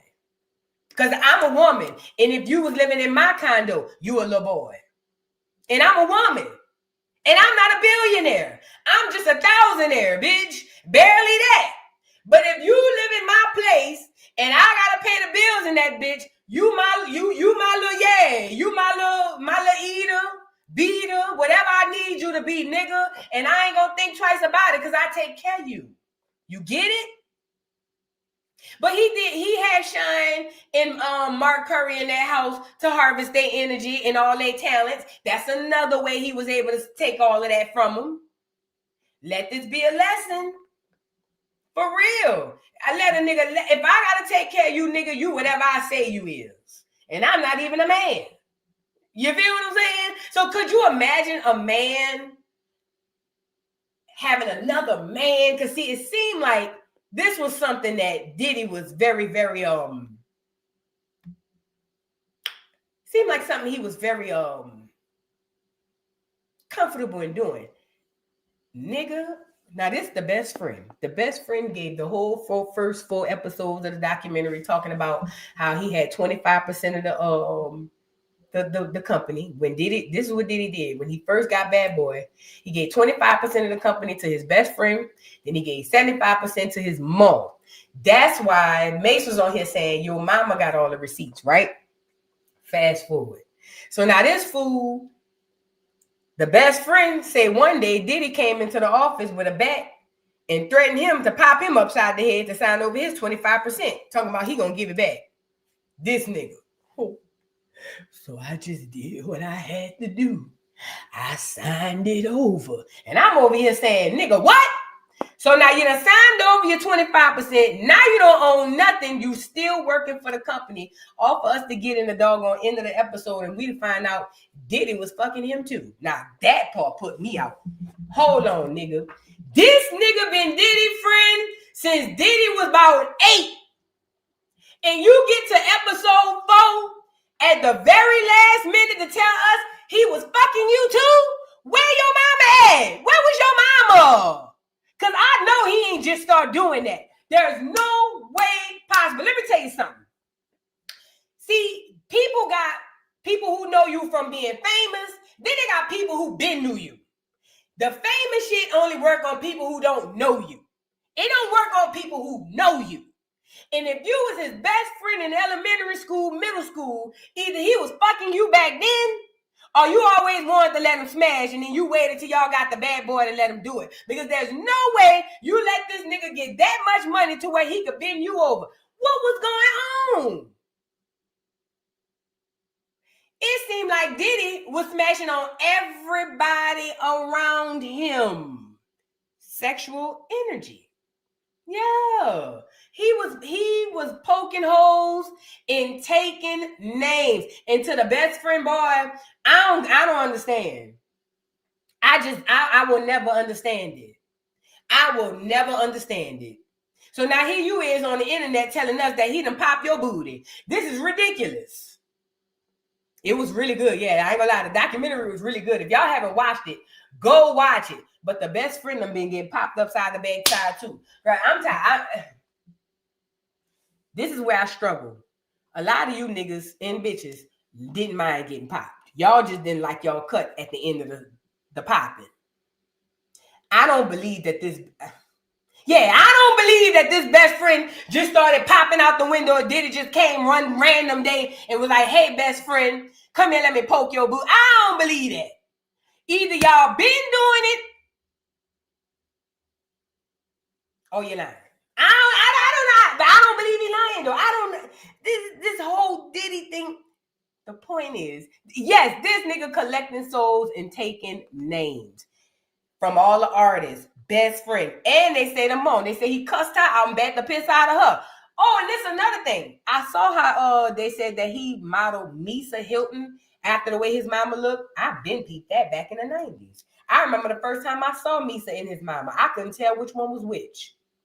And I believe he might have did something weird with his mom too. That nigga is different. And the mom ain't worked two nickels rubbed together neither. Yeah, let me say that part. Because the mom was on that time about she used to throw parties. Oh, girl, you was an escort. And a madam. You provided the hoes for the niggas and the ballers. That's all. Oh, I threw parties. Threw parties? Pussy parties? What kind of parties? What kind of parties? Miss Diddy? And who knows what he was experiencing and exposed to then. Child. But the best friend getting smashed up by Diddy, you was not in the bingo cards. Now you waited all the way to the end of the last episode to tell us he was bending your back too. And I don't too particularly appreciate that because that jumped me up off the couch when I heard that part. Soon as I said he was fucking you too. I swear to God, that was my genuine reaction. I jumped up out my seat, girl. I said he was fucking you too. Girl, no way. Diddy is a dirty ass nigga. Protect your energy, guard your melanin. I swear to God. Diddy is a dirty ass nigga. Do you hear me? I believe everything they say. Don't get me drunk. Don't get it twisted. I believe everything they say he did. I believe he did it. However, I think I have trouble with a lot of y'all niggas like that. A lot of y'all niggas like that. I believe that. A lot of y'all niggas just mad on y'all cut. Now let's get into this girl. Now this girl came out and said that she knew who Diddy was from back in the day. This is the juror. She's a juror. And she was talking about how Diddy was making contact with them, eye contact with them and things of that nature. And she basically said that she thought that what Capricorn Clark said was a bold-faced lie. Duh. Did y'all not watch the trial? Get out your head, Cassie getting her ass whooped. It happened. It's over. Let's move on. Diddy is violent. Yes. Diddy is a monster. Yes. But the trial at hand was not about that. It wasn't about domestic violence. She was right. I thank God the court of law is set up the way that it is, because if we allowed the regular people to just make the decisions, we would be screwed. Okay? Because then they had an Indian man who agreed with her as well. Mind you, she wasn't the only juror. However, I think that the decision was made correctly for what he was tried for. He should not have been convicted. But people got mad at her because I know why people mad at her. She's a woman. She's a black woman. And how dare you not be up in arms and crying tears and wanting Diddy to do life for popping this racially ambiguous girl upside the head. That's what this is about. How dare you black nappy-headed girl? How could you not see this light-skinned damsel in distress and not automatically assume that he's a monster? Who raised you? That's what Black America is thinking in your subconscious. That's why y'all mad at the girl. She ain't wrong. She ain't wrong. She ain't wrong. And to find somebody in New York who didn't know Diddy, y'all will be foolish. Unless they're going to be an alien. Again, to find somebody in New York who didn't know Diddy, unless they're an alien, who you going to get? The law, no matter how you feel, is the law. Okay? The law states that he was not tried for domestic violence. She was right, y'all. She was right. Now, y'all might not feel like that was cool because Diddy got off. Then the more oil I was hoping I saw Armand on the documentary. But guess who I did see? Tisa telling lies. Girl. Tisa on there with her Channel 3 wig and her Channel 2 suit that she got from the doggone from the Goodwill. Done got up there and told all them lies, talking about the people was making us, the bloggers, say what we were saying. And that's not true. Some of us had our own mind. Some of us didn't fall for the okie doke. Some of us could see bullshit from a mile away. We didn't need to get coerced from nobody. Diddy ain't call me. Ain't nobody hit me up and say voodoo say this. That's a lie. That's a lie. That's a lie. But they put certain people up there. Remind you, Tisa Tells had access that the other bloggers didn't have, remember? So it would make sense that they would use her little funny tail looking self to get on here and say, I was there. Oh my God. You guys, I was there. And when I was there, I was in the crowd. I had access to everything that I needed. And when I got there, I saw that there were a lot of Diddy supporters everywhere. Diddy supporters everywhere, all over the floor, telling other guys that they need to think like this. And I just knew that this wasn't a girl. Go away from me with this, Apollo. Go away. Y'all, where does Tisa Tell come from? Y'all, we still haven't found that out. Where the bitch come from? Of course they had on a documentary. They need her to get on here and make it seem like we can't make informed decisions. Girl, bye. At any rate, I seen they had some people on there. I was hoping to see Armand in there hollering more oil. I was hoping to see, because she another tether. Yay. I was hoping to see Armand's more oil thing make it, but he didn't make it. So it is what it is. Diddy was able to harvest the energy, like I said, going back to where I was going. Diddy has been able to harvest energy from every single person and every single entity that has come into his life, and that has made him uber successful. The reason why he's been so successful is because nobody noticed that he was able to do such a thing. Why not? Because most people aren't smart enough to realize that your energy, or I ain't gonna say smart enough because I didn't realize it either. Most of us are ignorantly walking around not realizing how powerful and how important our energy is. And when we don't realize it, the people who do realize it, they come in and take advantage. Energy is extremely important. Protect your energy. I'm telling you. When you don't realize it, because it happened to me, and I'm pretty positive if y'all understand what I'm saying, it has happened to you as well. When you don't realize what you are capable of, when you don't realize what your energy is and the enemy can see it, you will be easily taken advantage of. This is the people who you run across that end up being narcissists, and you realize you've been giving, and ain't nobody never gave nothing in return, and you just start to wonder like, well, damn. You feel what I'm saying? Like, well, let me pull this up. I don't know why this like this. Okay, hold on. Then you start to wondering why, well, damn, I feel like I'm depleted, but this person is doing well, or this person is doing having things happen for them. And then you realize you're not depleted. Well, you're depleted. Yeah, you're depleted because shit, where am I? Girl, hold on. Then you, hold on. My bad, y'all. Let me settle up this thing. But then you realize you're depleted because the person that you've been around, the person that you've been around has been the one taking all of your energy, all of your gifts, all of your everything, and you're not realizing, thinking, why am I drained? Why I can't create? Why I can't have any good luck in my life? And the person around you, their luck is just going up and up and up and up and up. I'm pretty positive y'all have been around that because I have. It's called, it's when somebody is harvesting your energy for them, even if it's negative energy. Some people can alchemize energy. Diddy was able to be very successful at doing this with every single person that he came across. Not just persons, entities, even with the liquor, with the Ciroc.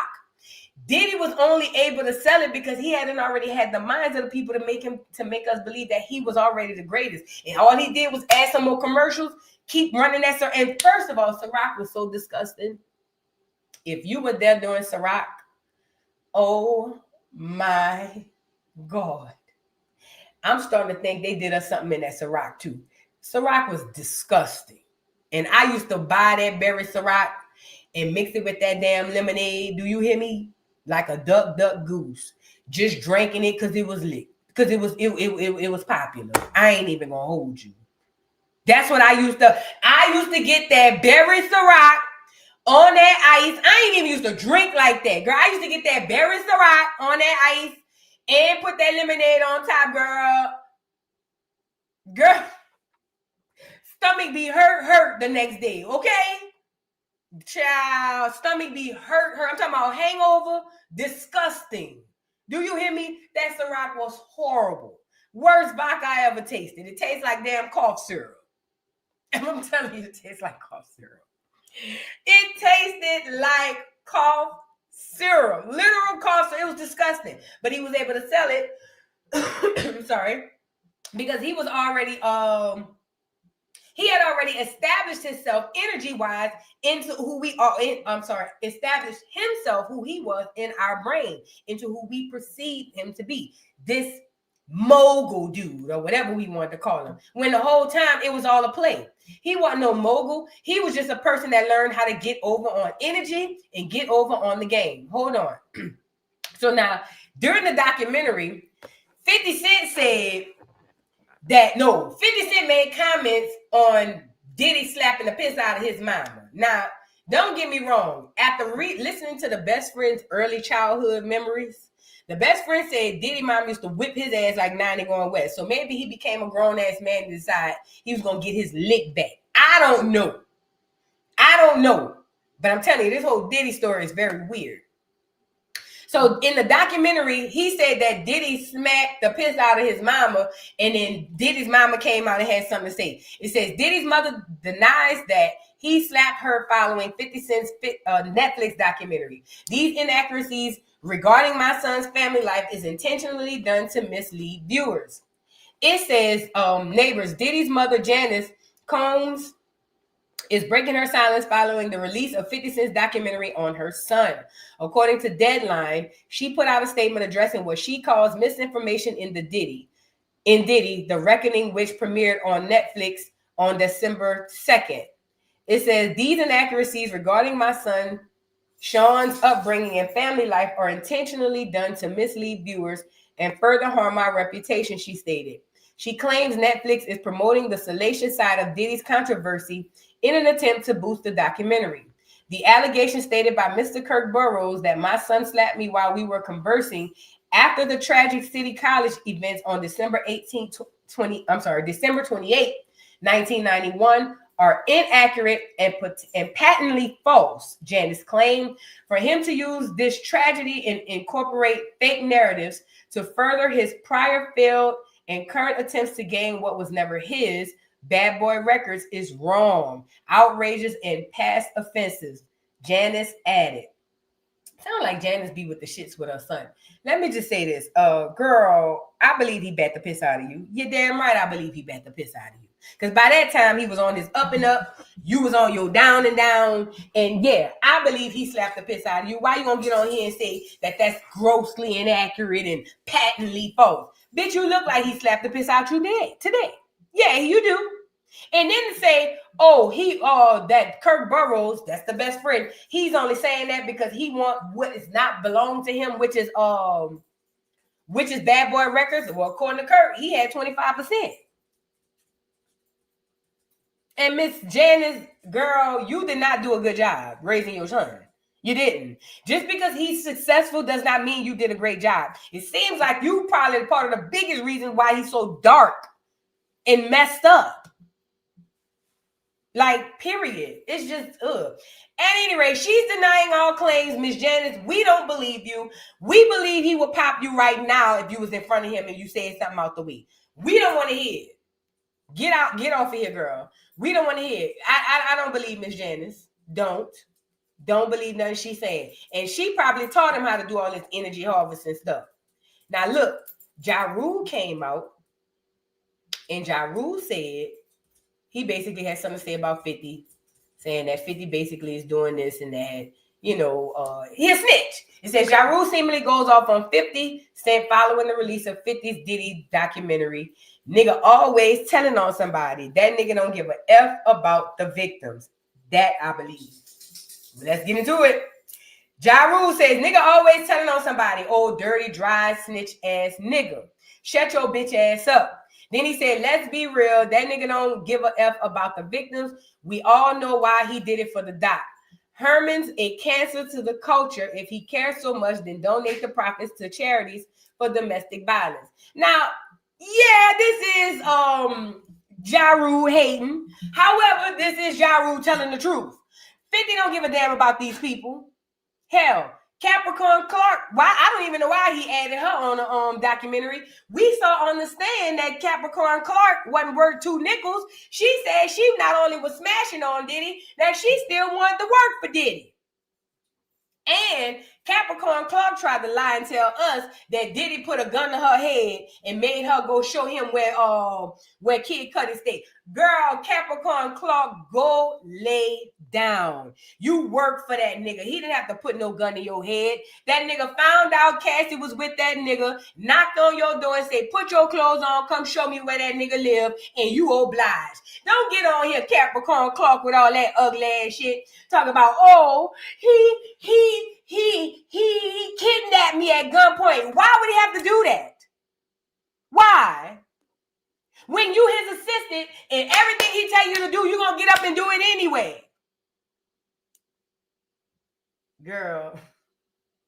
The Capricorn, I said, now y'all could have left. I said, I said, is that Cap? Look, I'm in delusion, coming in and out of delusion, being sick. I'm watching the thing, and I missed her name at first. So I kept looking. I said, wait a minute, is that Cap? Then they started going through. I said, that is Cap. What's she doing on here?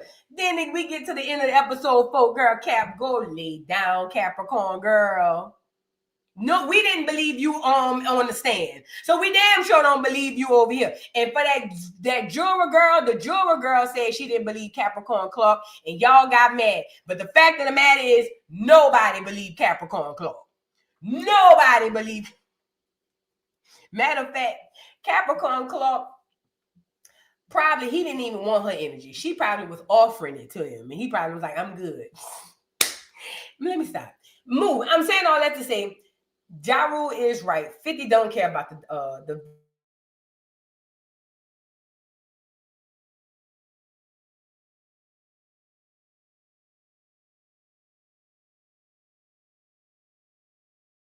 to continue to talk about the fact. What's the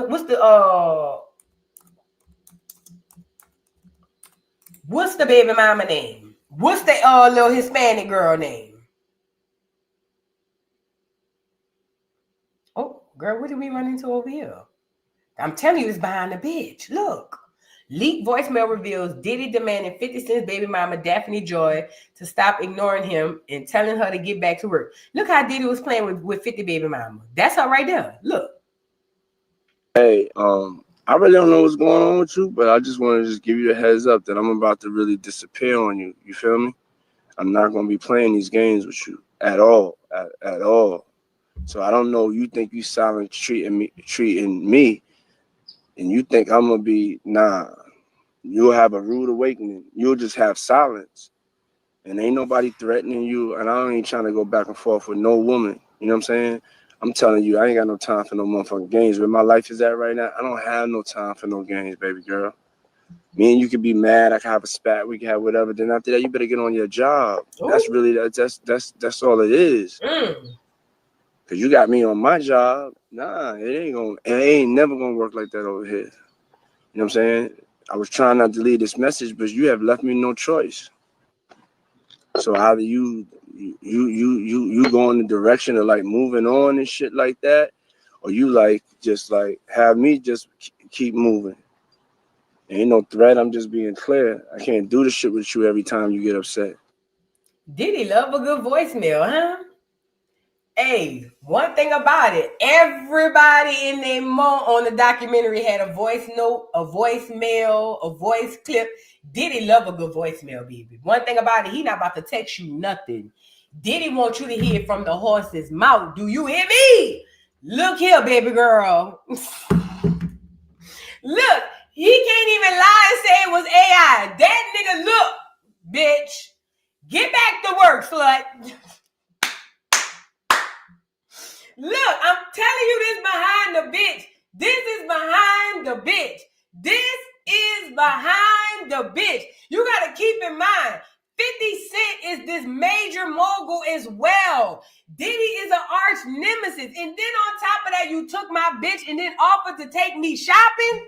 You wonder why 50 goes so hard? This is what I'm telling you this behind the bitch. I'm telling you, most of the wars in history been fought behind a bitch. This is behind the girl. I swear to God. This is behind the girl. Hold on. This nigga, hold on. Let me show y'all. Diddy is a mess. This nigga Diddy crazy ass. That nigga said, look, baby girl, I ain't gonna go back and forth with you. Nigga said, I ain't about to go back and forth with you. Get on your job. Straight up. Hold on. Let me look for the girl, that picture. 50 Cent. What's her name? Daphne. Let me show y'all this picture. This is all I needed to see. Once I seen this picture, I said, there you go. Look at this, him with the bitch right here. But that ain't the picture I'm talking about. Mind you, this the son he loved. See, he don't like the one who look just like him. He like the one that's a little racially ambiguous. But his mama is the one that Diddy been slutting out and about. Now, this is a problem. Niggas treat they churn according to how they feel about the mama. I'ma say it again, because I gotta tie these loose ends for some of the niggas in the bike. Niggas treat the children according to how they feel about the mama. That's a fact. That's a fact. That's a fact. That's a fact. That's a fact. Niggas treat the children according to how they feel about the mama. That nigga love that son because he's still in love with the mama. This bitch done been slutted all up and down the street. She's done way more than Marquise mama could even fathom. And he hate that woman. But why he have all this vitriol? Come on, man. Let's put our thinking caps on right quick. Let's put our thinking caps on. 50 Cent first baby mama, Marquise mama. That lady ain't done a smidget of what this slut bucket done did, and he hate her guts. Does he deal with Marquise? Hell no. He told Marquise, nigga, get it how you live for life, and walked away. But he still care about this little boy. What the little boy named? Sire, whatever the little boy named, little Tiger Woods. What little 50 Woods? Him and little 50 Woods is close because he loved the baby mama. I'm telling you. That's why his vitriol is so mad at Diddy. And Diddy's such a cutthroat, dog-ass, dirt-ass, look, pit bull head-ass nigga. Diddy knew it. So this how cutthroat and dirty Diddy is. Diddy probably was like, bet, I'm going to take his baby mama, slut her out, trash her out. Then I'm going to go double back and play like I'm cool with the nigga and offer to take the nigga shopping. I want bitch him and his baby mama.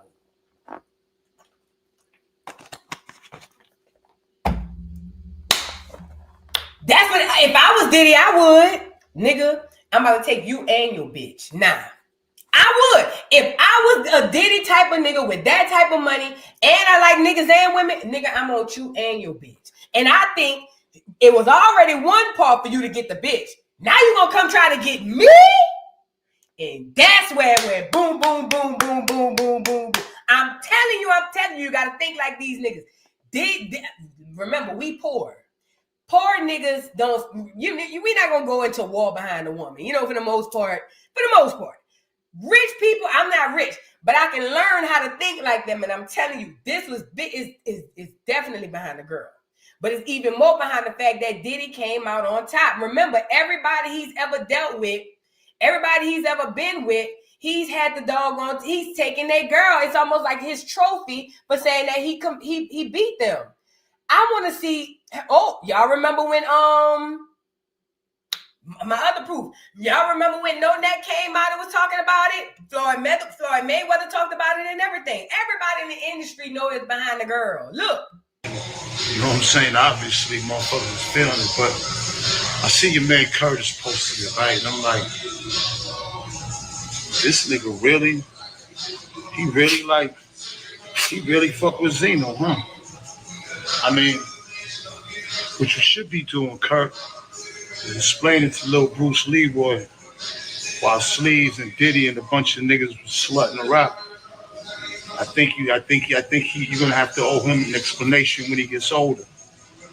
Don't act like we ain't see you on the beach with your Bugs Bunny T-plate with the camera taking pictures. Yeah, you was in your feelings, huh?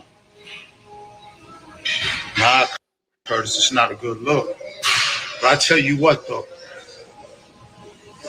the boxing challenge still there, Curtis, for the celebrity. I'm down to make a couple of M's. I'll go 3 rounds with your goofy ass. That's number 1. Number 2, why don't you see if you could put out a song better than Y and Z in a video? Zeno, go lay down. Zeno goes for. You know, you had me, Zeno. You had me. Then you lost me. Real. Talking about fight. Don't nobody want to fight you. Zeno, go lay down. Damn. You messed up the whole thing. Better than that. That's just my mic drop video. Finish shoot the real video. Oh, yeah. Go stream my new movie. Oh, Lord. Right. TKO is the #1 movie on, actually, it's the #5 movie in the country. That's including Netflix and Prime. Yeah, the #1 movie on Tubi. All right, we done had enough, Zeno. Ain't nobody want to watch that crazy ass shit. Listen, but what he said at first was the real. He said, Bruce Leroy, what'd he say? You know what I'm saying? Obviously, motherfuckers is feeling it, but I see your man Curtis posting it, right? And I'm like, this nigga really fuck with Zeno, huh? I mean, what you should be doing, Kurt, is explaining to little Bruce Leroy while Sleeves and Diddy and a bunch of niggas was slutting around. I think you're gonna have to owe him an explanation when he gets older. He said Sleeves and Diddy? What's his name? Oh, the girl, Sleeves. Girl, what's his name, girl? Girl, I hate when I do that. Stevie J, thank you, Stevie J. Thank you. Sleeves. So wait, Stevie J smashed your bitch too? I missed that part. What? Stevie J was fucking your bitch 250? OMG. Stevie. I forgot. Sleeves caught me off guard because I forgot he used to call him Sleeves on the show. Girl, wait. Now y'all know why I 50 mad. For real. Be doing, Kurt, is explaining to little Bruce Leroy while Sleeves and Diddy and a bunch of niggas was slutting around. That's what he said. Sleeves, Diddy, and a bunch of niggas. I think you're gonna have to owe him an explanation when he gets older. Don't act like we ain't see you on the beach with your Bugs Bunny T-plate with the camera taking pictures. Yeah, you was in your feelings, huh? Yeah, that's the picture I'm looking for. Hey, bro. Hey, let me see if I can find that picture, because that's the picture I'm looking for. That picture with 50 on the beach with the girl. And that nigga looked like he found love for the first time in his life.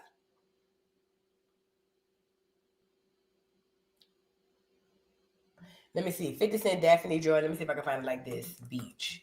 Y'all right. But when I saw that picture, I said, that's why he mad. Here you go. No, that's her with the other boy, Jason Derulo. They got another one. Hold on.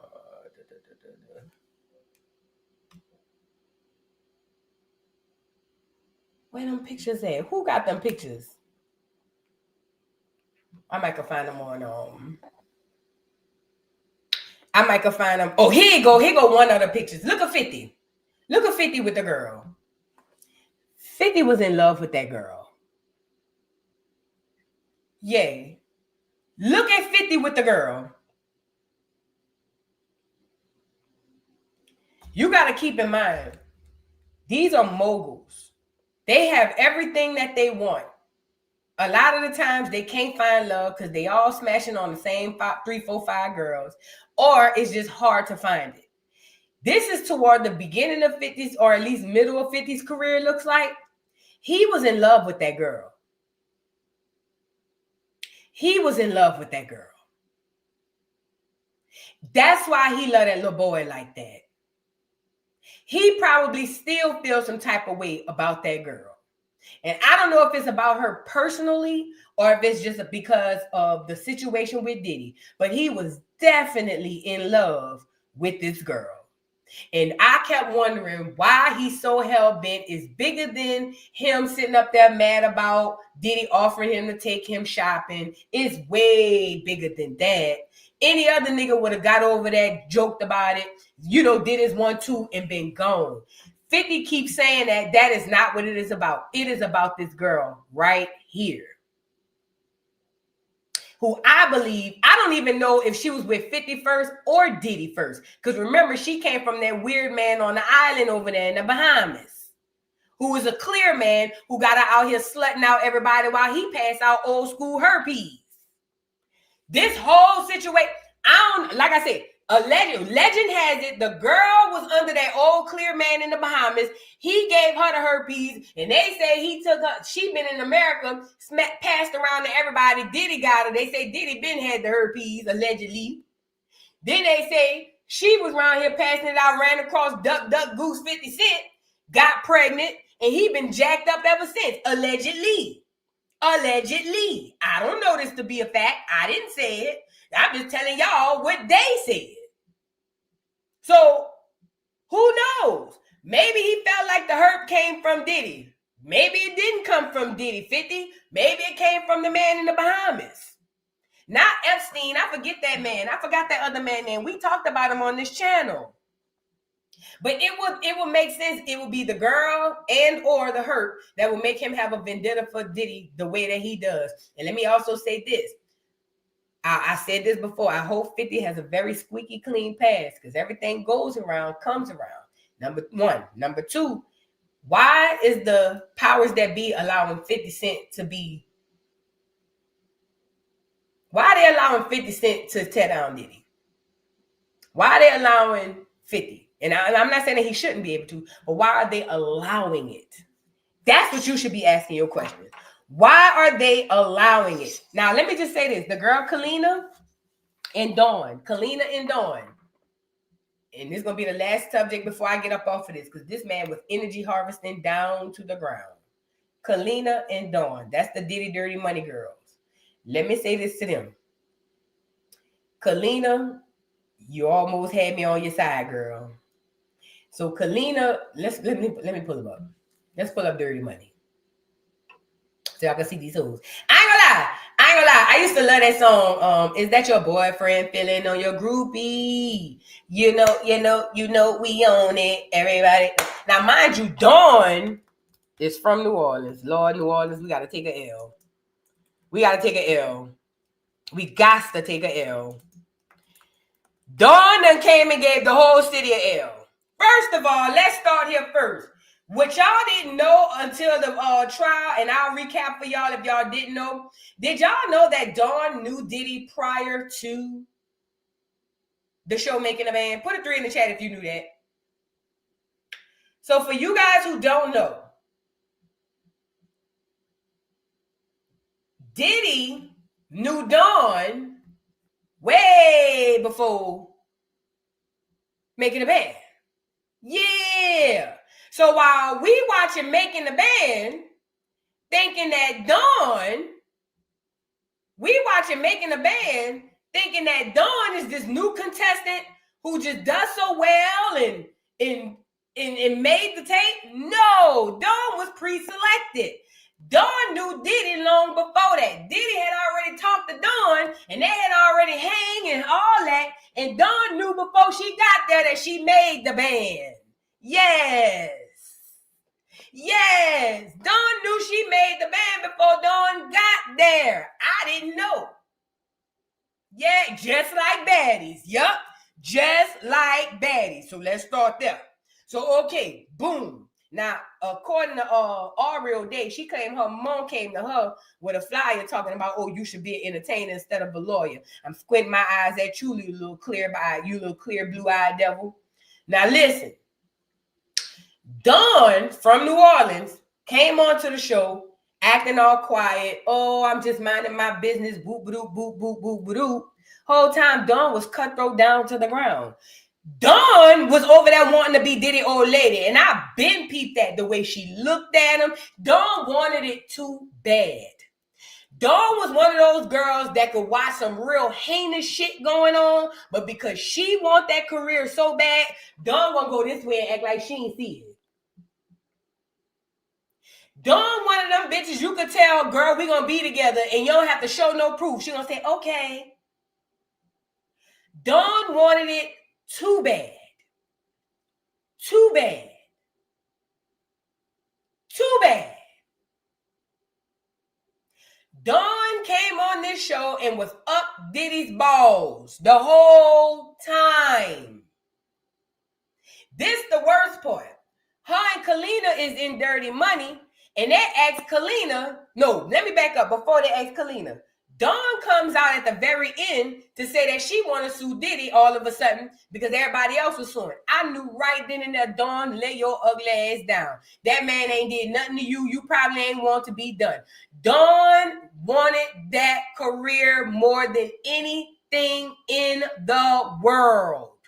You can tell. She was probably the one telling Cassie, shh, don't say nothing, Cassie. Shh, shh, don't say nothing, Cassie. Every time Cassie get knocked upside the head. She probably was the one consoling Cassie, but hoping that Diddy pass on her.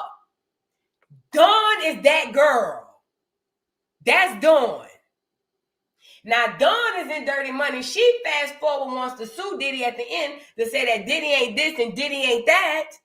Well, then Kalina comes out and they asking Kalina, because she's the other half of Dirty Money. Let's get Kalina on here because Diddy's panicking. This is the last few weeks, few days before they arrest him. He's calling Kalina, asking Kalina, hey, can you go online and say that I'm not this monster of this, that, and the third? This the girl Kalina. Can you, this the other half of Dirty Money. Now, she would know what was going on between all the stuff because she was there with Dawn. But according to Kalina, she said it was times Dawn and Diddy went off and did their own thing. And even she said, Dawn was with the shits. Dawn was with the shits. And I don't want nobody to get on here and be like, oh, no, Vu, you wrong. That's victim shaming. No, I'm not talking about a victim. I'm talking about a hoe. I ain't shaming no victim. Show me the victim, and I'll tell you where the shaming comes in. Dawn ain't no victim. Dawn wanted to get that career off the ground. Okay? Now, they asked Kalina, they like, oh, Kalina, have you seen or heard anything? First, Kalina said when Diddy hit her up, because Diddy was like, oh, my God, I need you. Kalina said Diddy told her Oh, I need you. Please help me make a statement. Please, please, please. Whatever you do, please, please, please. She said she had just asked Diddy before that for $5,000 to help fight court to get custody of her children. And Diddy told her no. Let me say this. Y'all about to be careful of who you do down, who you do dirty. She had just asked that nigga for $5,000. $5,000 to help her fight a court case for her family.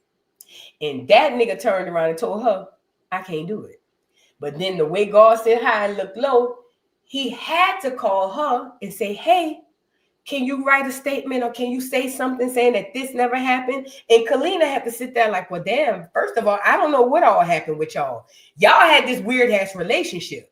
But from what I saw, I don't want to say that didn't happen to the girl if it did. And I don't want to say it did if it didn't. It put Kalina in between a rock and a hard place.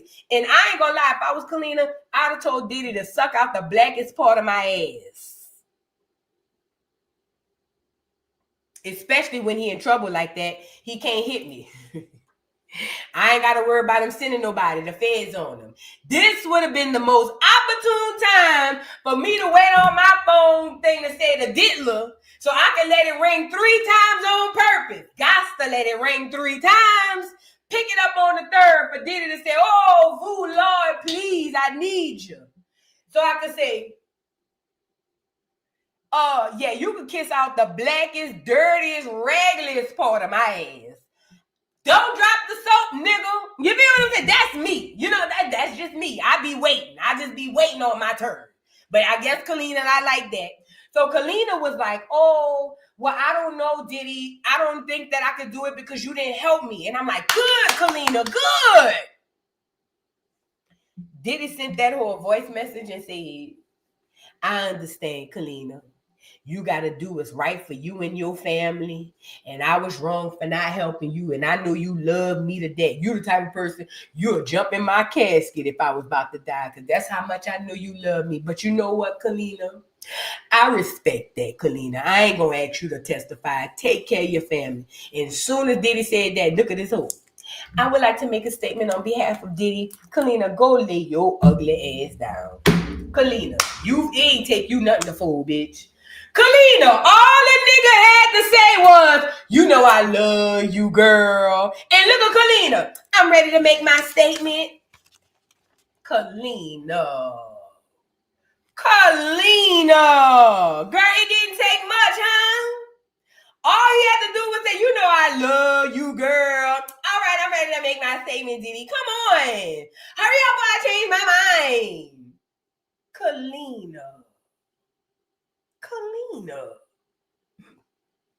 Kalina, how could you, girl?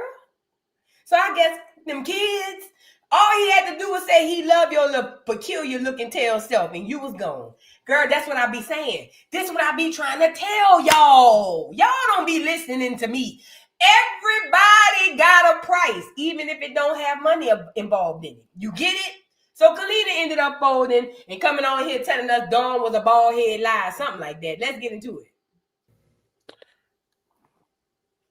Cassie. Love her to death, naive,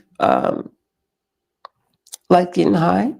She likes partying. She liked that. Was the thing. She's a model. She was well taken care of. She was. You told me a story about going to an apartment one time. Yeah, which one? The fucking one that would look like a closet? That all white fucking condo in New York? That's just glass with glass stairs escalating up the fucking 70-foot ceiling, 100-foot ceiling. Wild shit. Spoiled. So I'm not saying Cassie is not deserving of any of these things, but this was her life.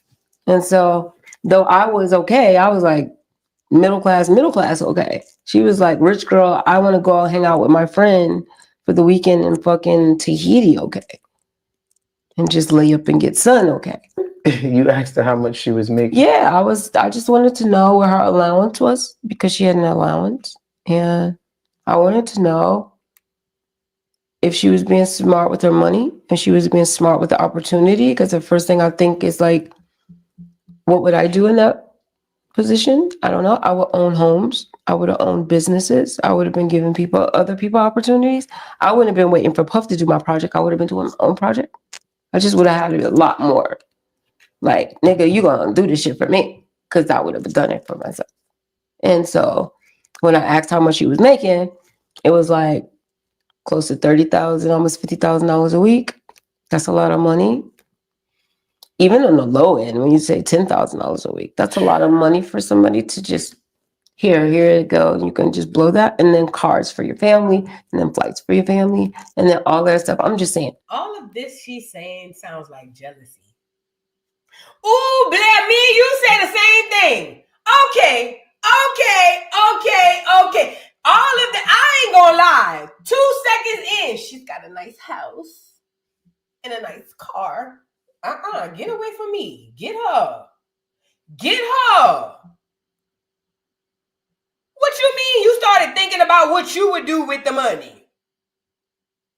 What you mean you started putting yourself in my shoes in your head? Get her away from me. See, everybody has a vested interest here.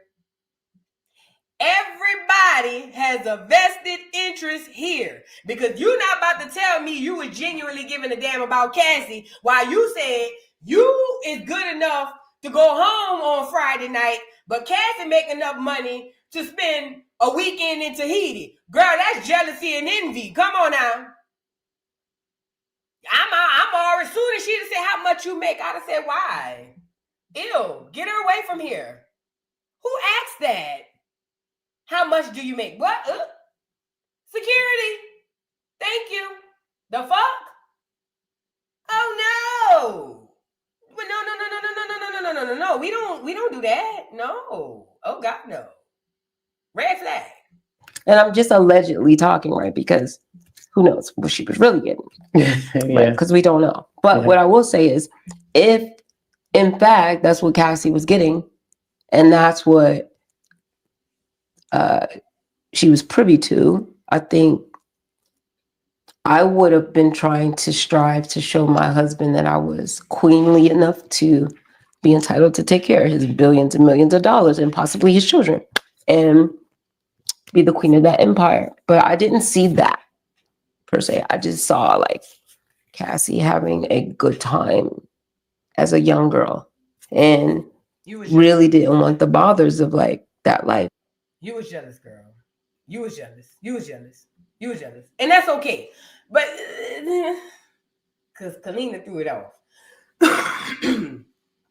Or if that's what she was really making. Security. Yes. Yes, please and thank you. Security. Mind you, she don't know what the hell this girl got going on. But I noticed in her commentary, Kalina thinks she slick. Kalina like to say enough to not take up for Diddy, but enough to kind of have his back without having his back. Kalina like to say stuff like, oh, she emphasized what she believed Cassie was getting paid and how she thought this and how she thought that and this, that, and the third, and that's cool. You know what I mean? But ultimately, what does that have to do with the price of tea in China? Because who cares what she's getting paid? Who cares? You do. And a lot of them people around Diddy had that same situation. They was all there talking about they were victims, they were this, that, and the third, but a lot of the people were giving their energy away just to be in place of him or being around him or being in close proximity to him. I believe that Dawn was a fan and Dawn wanted to be with the nigga, still want to be with the nigga. That's why her lawsuit got kicked out and she got damn near kicked off the stand with her lies, Dawn. And Kalina, you did enough just to fold and come back and help up for the nigga. But at the end of the day, he wouldn't give you $5,000 to help you fight a court custody battle for your kids.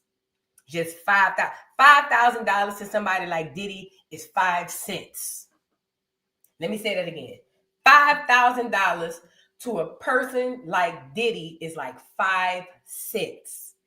This nigga couldn't even go pull out one of his old. Hell, he had that nigga had a pouch with about $8,000 in it, just laid off to the side.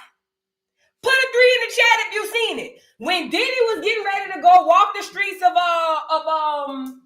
New York, when he was trying to get his little 1-2s back, the nigga had about 8-9 racks in a pouch that was just thrown out on the. They just threw the pouch on the couch. Nigga with about 9 racks in it. Just chilling. And you needed $5,000. And this nigga told you, I ain't got it. And all that nigga had to do was come back and whisper sweet nothings in your ear and you folded.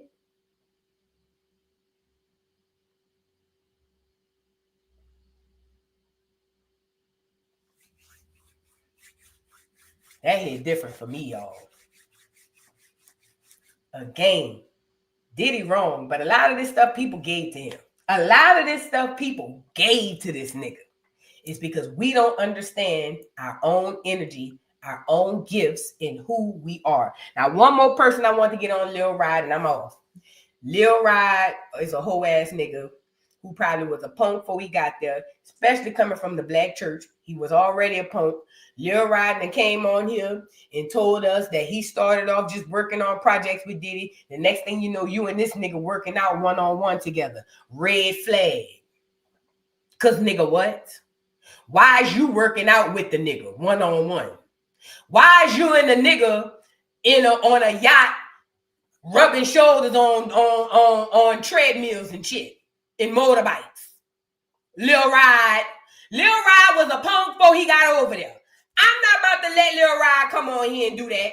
Lil Rod, I believe, I don't know this to be a fact, Lil Rod was a punk before he met the nigga was calling Lil Rod Lil Leroy. Nigga gave you a whole nickname and called you Lil Leroy.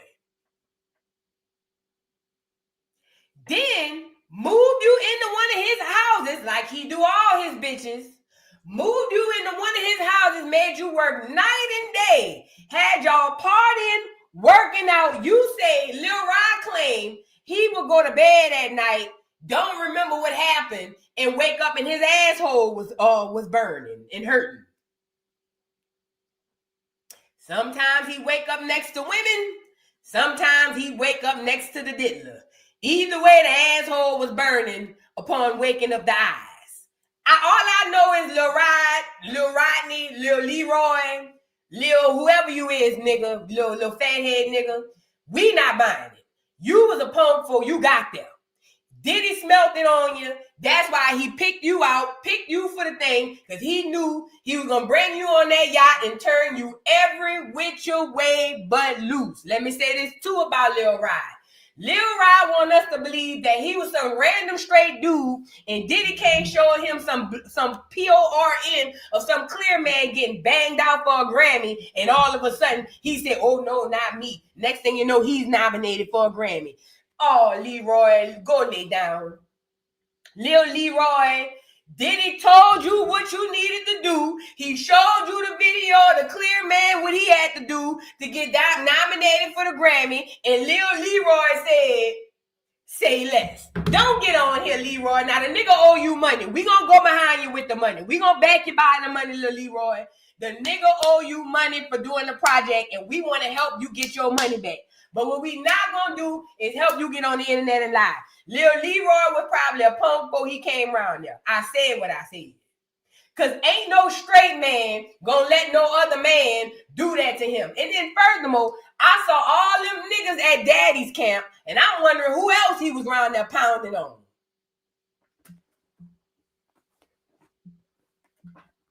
Who else he was around there pounding on? I have a few questions. All we know is the ones who want to come out and act like they not no punk, but we done already seen it.